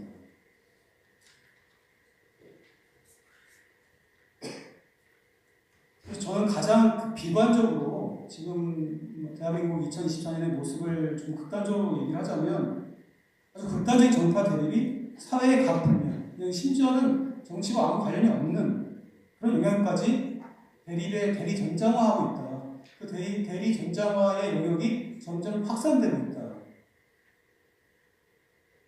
좀 열람된 말씀입니다만 저는 이런 극단적인 정파적 대립의 가장 큰 폐해는 우리 사회에서 진짜로 가짜를 구별하지 못하게 만드는 그런 사회를 전락하고 있는 데 있다고 봅니다. 공적인 가치와 사적인 가치들의 혼재가 가능해지는 사회가 되는 것입니다. 이렇게 되면 아주 거칠게 얘기하자면 어떤 가짜와 오리배들을 걸어낼 수 없는 사회로 우리가 가고 있다. 저는 이런 위기감을 느낍니다. 어떠한 이슈도 정파적 대립의 시선과 기준을 이해하려는 지금의 한국 사회가 문제다. 여기서부터 저는 개헌 논의로 출발해야 한다. 이렇게 생각하는 것입니다. 개헌이 어떻게 하면 이런 극단적인 진영론을 극복할 것인가에 대한 해법이 돼야 한다. 라는 데 동의한다면 그러면 그 개헌은 어떻게 하면 우리 사회가 이 공동체의 다양성을 확보할 것인가 라는 질문에 대한 답도 돼야 한다고 생각합니다. 이런 문제의식을 갖고 저희 개정안을 이렇게 보게 되면요. 여러 말씀이 나왔습니다만 과문합니다. 과문하는 것을 전제로 양원제 개헌이 지방 분권에 대한 철학, 구현은 어느 정도 공감이 갑니다만 계속 제가 말씀드린 이런 진영 논리의 극복과 공동체 다양화를 향하는 해법이 될 수 있을 것인가 좀 의문이 듭니다. 잘 모르겠다는 것이죠.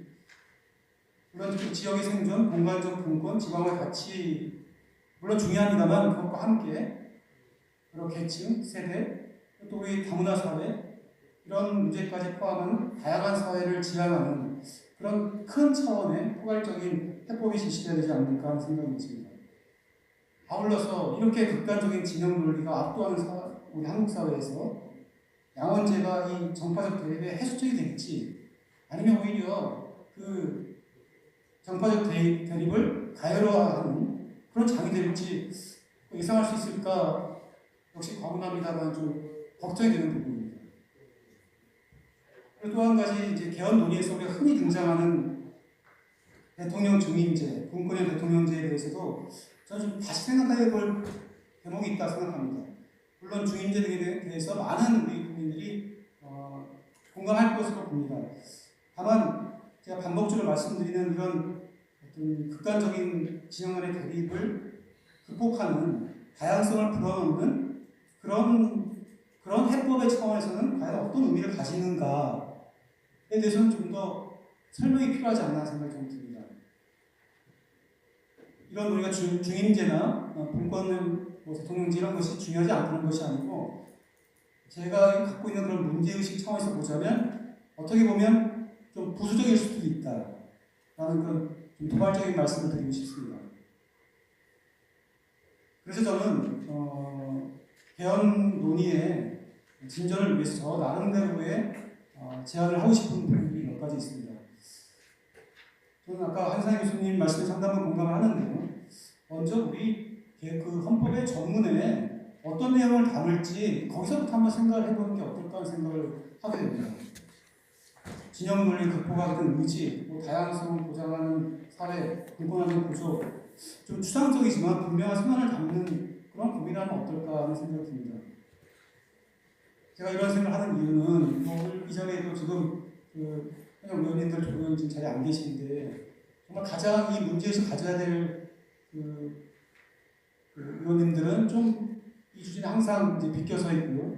그렇기 때문에 또 우리 국민들이 계속 또 한때 지나면은 이 개헌 논의에 대한 동력 열기가 식어지는 거 아닐까 생각이 듭니다. 의외로 지금 우리한테 한국 사회에는 좀 추상적이지만 공동체의 원칙에 대한 확인, 재확립의 그런 과정이 필요한 거 아닐까 느낍니다.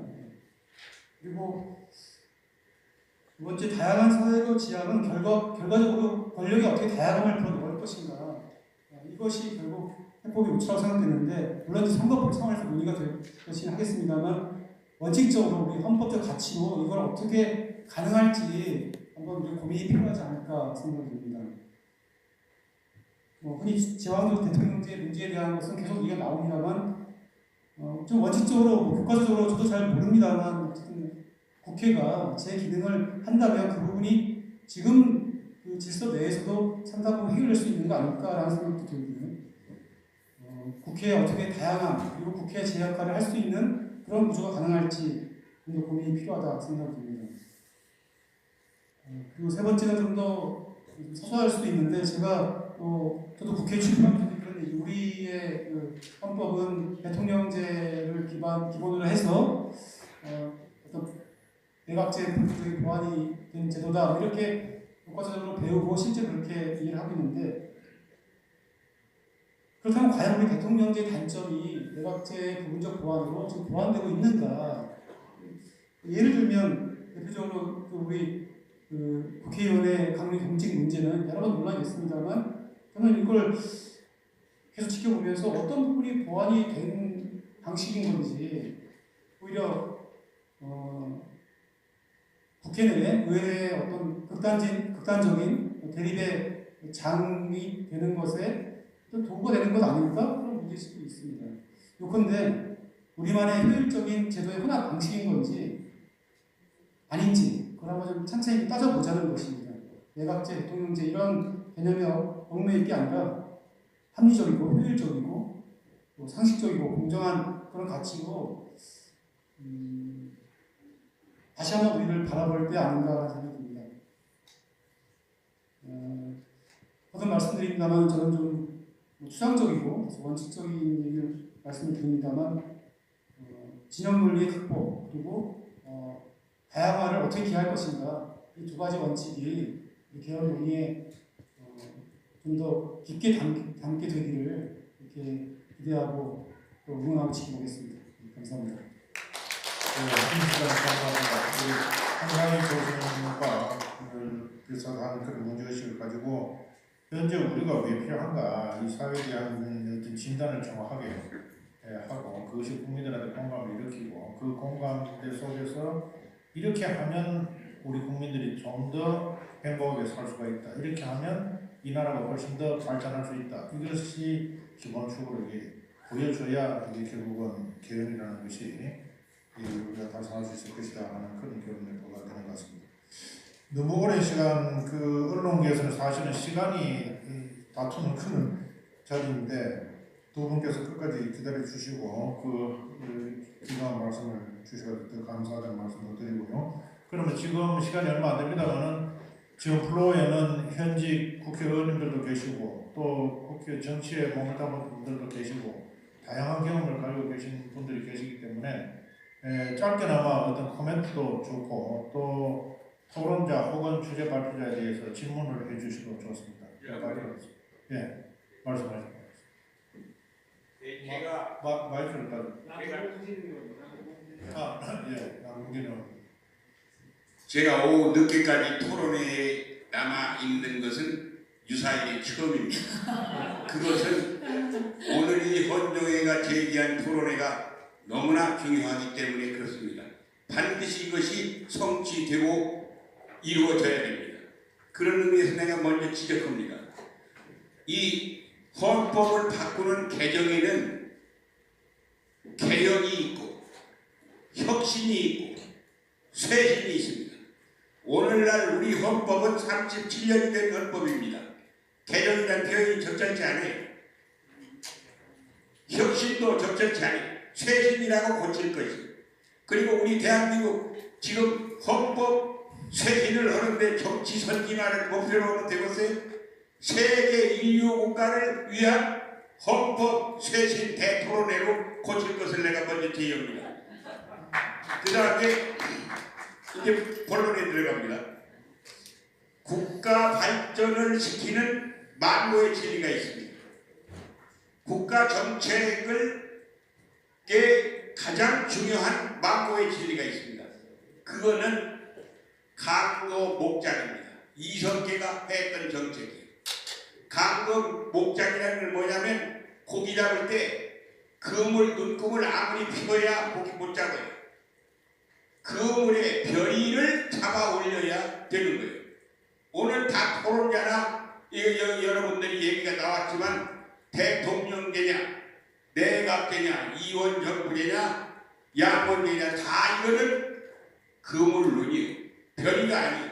지금 대한민국 현실에 있어서 우리가 개혁해야 나갈 이 헌법 쇄신을 해야 하는 가장 중요한 별이를 내가 한두 가지 지적하니까 오늘 34분 이걸 성안을 만든 우리 헌정의 회원들 그리고 오늘 토론에 참석하신 분들은 깊이 유념해 주시기를 당부드립니다. 첫째로 지금 우리에게 가장 중요한 것은 정당이 민주정당이 되도록 만드는 것입니다. 이것이 헌법에 나오지 않고는 다 이거 대통령제, 내각제 하든 이원정부제 하든 아무 짝에 소용없어요. 다 그게 다시 그도를 입힐 필요가 된다. 그래서 정당의 민주화를 이루는 엄격한 내용들을 연구해서 이번 헌법 쇄신책에 포함시켜줄 것이고 두 번째는 선거관리가 공정하지 않게 이루어져서는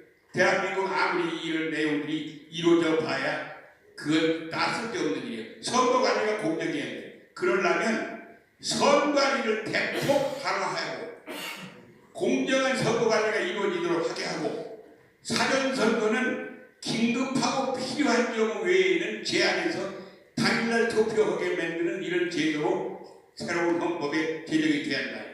그 다음에 공직선거 피선거권자의 자격 심사 규정을 헌법에 넣어야 돼. 이것을 상당히 잘 검토해가지고 이 내용이 들어가면 대한민국 정치가 바로 갈 수가 있어요. 그 다음에 네 번째는 아까 그저 우영근 의원님께 제가 감명을 받았는데 지금 다수결 원리를 채택해서 시행하는 한 대한민국 정치 발전은 이루어지지 않아요. 이것이 다수결 원리가 협의민주주의의 우영근 의원이 말씀하신 진정한 다수결 원리가 시행돼야 돼요. 진정한 다수결 원리를 나는 뭐라고 하냐? 자유, 민주, 평등, 정의, 예의, 영치 이 7가지가 발현되는 다수결이 아니면 그 다수결이 아니에요. 독재로 가는 다수결이 있거든. 민주주의로 가는 다수결이. 그래서 다수결에 대한 재해석을 이 헌법에 명백히 밝힐 필요가 있다 이렇게 생각이 됩니다. 그리고 한 가지 이제 마지막으로 말씀드릴 것은 선전포고, 파병, 내후 외환, 국교 수립 같은 국가의 운명을 좌우하는 중대한 문제에 관해서는 국회에서 표결에 붙이기 전에 헌정회의 의견을 물어가지고 헌정회의 의견을 받았다고 국회의장이 보고하면서 표결에 붙여야 한다는 것을 나는 강력히 주장하는 바입니다. 끝입니다. 네, 수고하십시오. 예, 또 뭐 하시고 이쪽에서 예, 먼저 하시고 이쪽에서 토론 예, 요 말씀하시고 그 다음에 말씀하시면 돼요. 토론 그 다음에 토론 잘 들었습니다. 저는 서울지방변호사에 소속되어 있는 한웅입니다. 아주 조금 구체적이고 세부적으로 한 가지만 지적해서 질문을 하려고 합니다. 저도 양극화 해소와 분권화를 위해서 양원제를 도입해야 된다는 거에는 적극 찬동을 합니다. 근데 우리 지금 토론 자료집 22페이지에 보면 지금 헌정회에서 개정안으로 제시하겠다고 한 내용 중에 대통령, 민의원원, 참여원 선거를 점진적으로 같은 날 선거토록 하여 가급적 요소 야대 현상을 줄이자. 이거에는 저도 찬동을 합니다. 근데 우리가 경험적으로 느껴봤을 때 대통령 선거를 그거 하나만 해도 어떻습니까? 한쪽으로 쭉 쓸려가고 그 2년 후에 있는 국회의원 선거에도 지금 대통령을 지키겠다. 뭐 이런 이야기를 하는데 만약에 대통령, 민의원, 참의원 선거를 한 날에 하게 되면 대통령 인기가 좋을 때는 쏠림 현상이 있게 될 거 아닙니까? 대통령도 같은 당, 민의원도 같은 당, 참의원도 같은 당을 찍을 확률이 거의 90%가 넘고요. 만약의 경우 대통령이 인기가 없으면 또 다른 상대방 정당에 대해서 90% 이상의 몰표가 나올 것이다. 지금 헌정의 안에는 우리 헌법 대통령제의 권력 집중을 비판을 하면서 분권화를 이야기하고 있는데 현실적으로 이 안이 만약에 반철이 된다 그러면 그 의도와는 다르게 오히려 훨씬 더 강력한 의회와 행정부가 권력을 독점하게 되는 그런 의도치 않는 오히려 우리가 방지하고자 하는 그런 현상이 나타나고 아주 위험해질 텐데 지금보다 더 위험해질 텐데 이 위험성에 대한 의견이 어떠신지 질문을 드리고 싶습니다. 그 나중에 우리 성남인 총장님께서 좀 답변을 해주시죠. 한날 같이 투표하는 문제. 예. 아니 한날 같이 투표를 하면 안 된다니까. 아까 같은 말씀하셨어요. 같이. 예, 안녕하세요. 도의회 시민 박인호입니다. 저는 대한민국 정치가 대한민국 법률가들이 망쳤다고 생각합니다. 우윤균 도전자님께서도 이 검찰이 무섭고 국정원이 무서워서 정치에 너무 힘들었다 말씀하신다. 저는 원포인트 개헌을 한다면 사법개혁에 배심제 도입을 권하겠습니다.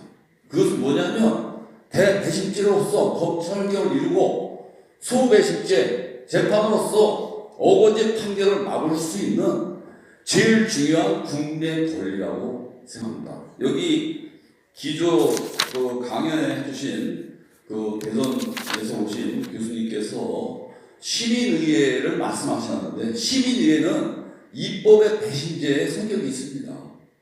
그렇지만 지금 대한민국 국회는 그 정도 생각도 못하고 있는데 선진국에서 다 하고 있는 배신제를 대한민국 역사에서 쏙 빼고 이야기하는 것은 껍데기라고 생각합니다. 그래서 원포인트 개헌을 한다면 배신제 도입을 통해서 국민이 직접 참여하는 사법의 민주화가 대한민국 역사에 제일 중요하다고 생각합니다. 감사합니다. 네.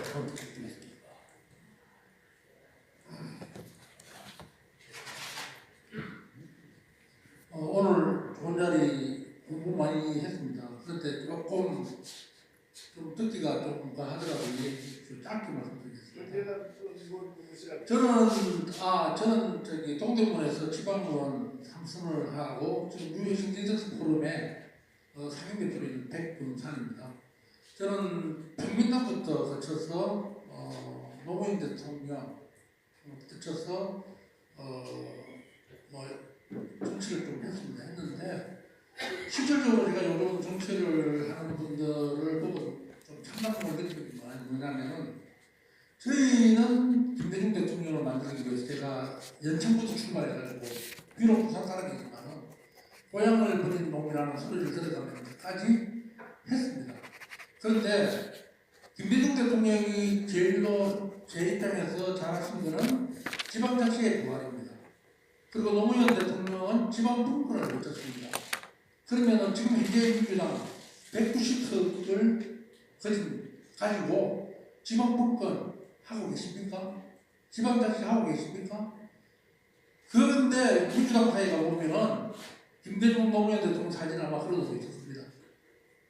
노무현 대통령이 말씀하셨죠. 부끄러운 줄 알아. 그 말씀을 드리고 싶고요. 지금 헌법 개정을 하면서 양대 축이 지금 잘 협의를 하다가 협의가 지금 잘 안 되고 있다는 이야기를 들었습니다. 저는 그렇습니다. 그 이유가 뭐냐면은 첫째는 기득권을 내려놓아야 됩니다. 두 번째는 국민의 편에 서서 헌법 개정을 하십시오. 지금 국회의원 재원 헌정에 이 안을 봤거든요. 이거는 국민의 안에 전혀 요만큼의 양식도 없는 안입니다. 제가 봤을 때는. 그리고 지금 가장 중요한 건 뭐냐면은 소수의 의견도 받아들이는 그런 정치 문화가 돼야 됩니다. 그러면 다단계가 돼야 되거든요. 대통령 중심제에서 다단계가 가능한가? 우리가 가슴에 손을 하고 생각을 해봅니다. 그런데 지금 대통령 중임제를 이야기하고 있어요. 대통령 중임제 해가지고 과거의 역사가 어떻게 됐습니까? 이승만 대통령을 보시고 박정희 대통령을 보십시오. 다 대통령 중임제에서 결과가 어떤 말로 가져왔습니까? 그래가지고 김영삼 대통령이 정권교체에 하도록 5년 단임제를 했어요. 그게 민폐가 지금의 이 모습입니다. 그래서 제가 말씀드리고 싶은 것은 진정 국민을 위해서 좀 개헌을 소수의 의견도 회귀의 민주주의를 할 수 있는 다단계가 가능한 그런 개헌을 좀 해주시다 부탁을 드리고 싶고요. 양쪽 언론께서도 나오시는데 언론도 굉장히 중요하다고 생각합니다. 언론, 국민의 입장에서 과거의 농민 계몽운동의 상록수적인 그런 입장을 해야 됩니다. 그런데 제가 봤을 때는 기자분들한테 월급을 주지 않고 광고를 하고 뭘 하고 자기의 홍보를 하고 이렇게 하면 그렇게 지금 이제 언론 문화가 흘러가고 있답니다. 그런데 그런 것도 정치인들이 바로 잡아줘야 된다고 봅니다. 그래서 진짜 진정으로 부탁을 드리는데 국민을 위한 개헌과 그 다음에 기득권을 내려놓는 개헌, 소수의 의견도 받아들일 수 있는 그런 개헌, 그 다음에 다단계가 뿌리낼 수 있고, 그 다음에 진짜 참 지방 분권을 할 수 있는, 그리고 지방정부와 경쟁을 해서 국가 경쟁력이 높아질 수 있는 그런 개헌을 해주시기를 부탁드리겠습니다. 감사합니다. 이시정을 나중에 이 안에 대해서 답변을 좀 해주셔야 될 것 같아요. 그리고 지적하신 내용 중에 저도 옛날에 그런 지적을 했는데 지방자치가 그렇게 중요하면 지금 법률 고쳐서라고 다 거의 대부분 할 수 있는데 왜 법률을 안 고치고 계속 개헌하자고 하느냐 이런 발언이 있을 수 있거든요. 그러면 국회에서 지방자치를 그렇게 원하면 지금이라도 법률을 고쳐가지고 다 할 수 있는데 왜 이걸 헌법 문제로 자꾸 돌리느냐 이렇게 의심을 할 수가 있다는 거죠. 그에 대해서 우리가 답변을 내놔야 되니까 한번 말씀하시고 또 더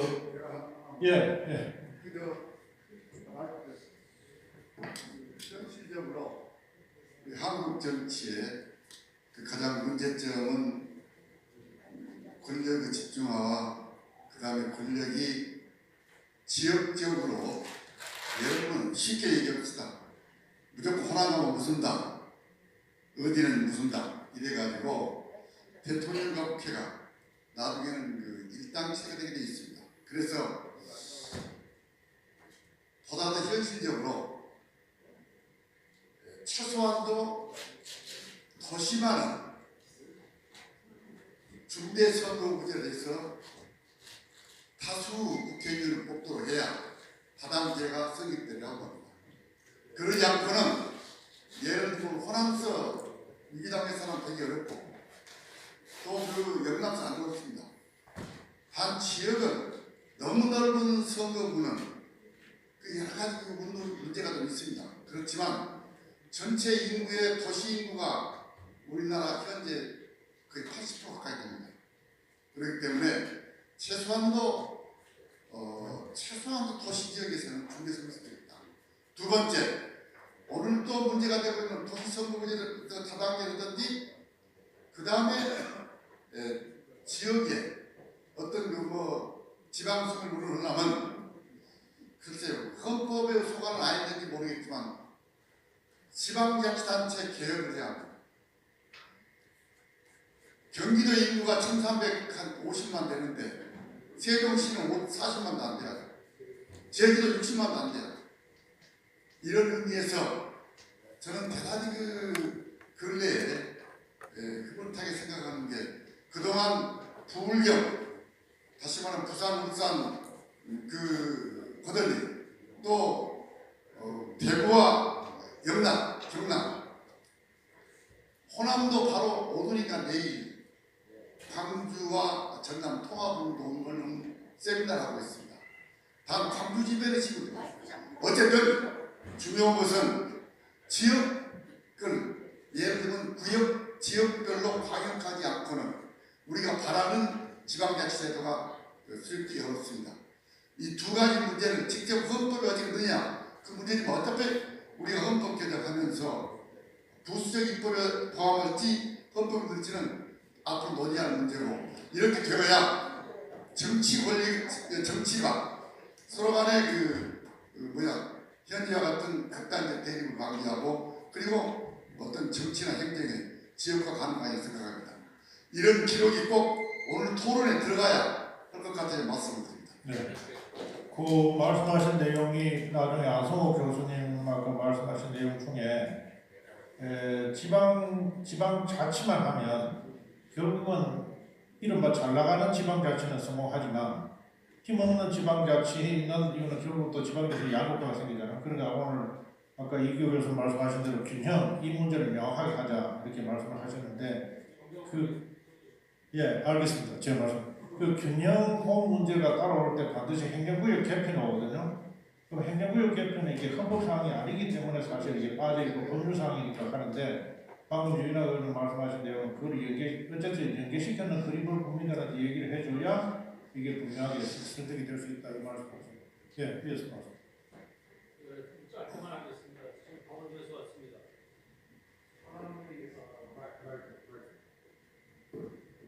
네, 저 강원도 밀보 회장을 있는 김중성이라고 합니다. 우리나라 헌법 1번 체제에 좀 벗어나죠.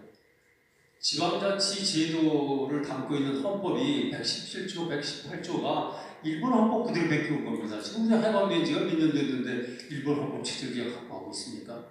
일본 117조, 118조가 우리나라의 지방자치 손발을 다 묶어놓고 있습니다. 이거 깰 때가 되지 않았습니까? 그래서 우리가 지방분권 개헌을 해야 된다는 말씀이고요. 지금 패러디하는 게 이런 겁니다. 먹이를 찾아서 수도권으로 왔는데 둥지가 없어서 알을 못 낳네. 이게 저출산 고령화에 대한민국 국가 비상사태를 초래한 주범입니다. 그리고 19세기 헌법을 갖고 20세기 정치인들이 21세기 국민들을 통치하고 있습니다. 지금 이런 구조를 바꾸지 않으면 안 된다는 말씀드리고, 저는 강원도에서 지금 152만이 국회의원 8명 뽑고 있습니다. 18개 국회 상임위원 중에 9개 상임위원회 강원도 출신이 없습니다. 그럼 강원도민들의 권익은 누가 대변해 주는 겁니까? 그 상임위원회에서 해주는 거. 미국이나 스위스, 독일 다 지방분권형 상원제를 두고 있습니다. 그런 제도를 지금 벤치마킹 해와가지고 거기에 양당제에 대한 폐해 이런 거는 조정을 해서 뭐 독일식 같이 지역 대표들이 굳이 직선제 안에도 가서 대표해서 상원제를 구성하든지, 또 지역정당제를 도입하든지, 일본 오사카 유신에 지금 지역정당 만드는 것처럼 이렇게 다 만들어서 설계하면 되는 겁니다. 강원도에서는 지금 북한에서도 탈북자들이 강원도에 오기 싫어합니다. 인구 다 줄어들어가지고 계속 줄어들고 있어요. 접경지 주민들이 지금 무슨 얘기를 하고 있냐면, 얼마 전에 국회에 와가지고선 발표를 하는데 군수가 발표를 한 겁니다. 그것도 여자 국회의원 군수가 발표하는. 광화문 광장 앞에서 대전차포가 청와대를 향해서 대포를 쓰는 사진을 걸어놨어요. 발표를 했어요. 그게 왜 그런 줄 아십니까? 왜 우리만 전방에서 대포소를 듣고 살아야 되냐? 강원도 6개 시군을 묶어서 선거구를 만들려고 계속 하고 있지 않습니까? 그 총선 불복종 운동이 벌어질 정도입니다. 그래서 선진국처럼 우리 헌법 전문이 담고 있는 각일의 기회를 균등히 하고 국민 생활의 균등한 향상을 기하는 이런 헌법 전문 정신을 구현할 수 있는 방법은 바로 지방분권형 개헌이고, 헌정에서 이런 안을 잘 만들어서 고맙다고 생각하고요. 그리고 꼭 지방분권형 상원 대표제를 꼭 만들어 주시길 부탁드리겠습니다. 고맙습니다. 그 말씀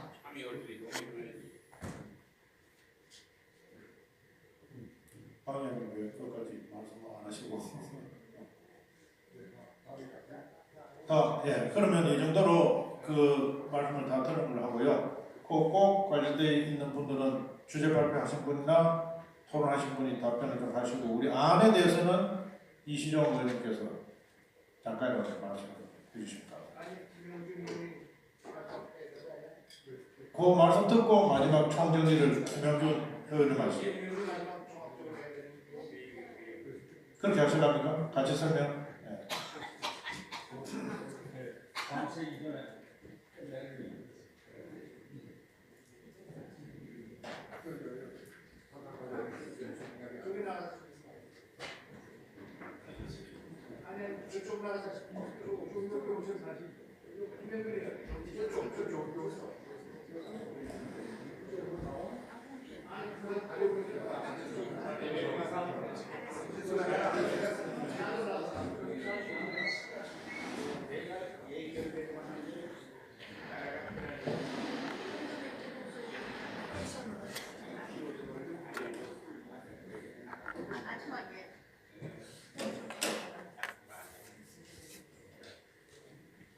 안녕하십니까. 오늘 이 역사적인 헌법 개정의 토론회를 주재하시는 우리 존경하는 정대철 회장님과 회원 여러분께 경의를 표합니다. 참석해 주신 지금 갔습니다만 우원식 의장님과 또 많은 정치 지도자 여러분, 귀한 말씀과 토론을 해주신 성낙인 총장님, 정종석 교수님 등 석학 여러분, 이정민, 임영서님 등 언론계 지도자와 내빈 여러분들의 뜻을 제가 어떻게 마무리해가지고 어떻게 정리를 할 수 있을 것인가, 대단히 지난한 과업입니다만 제가 능력이 미치는 범위 내에서 말씀을 드리겠습니다. 대한민국 헌정회가 국가 원로 단체로서의 시대적 사명감과 그 어떤 참을 수 없는 우급 충정에서 헌법 개정 논의에 참석하게 되었다는 것을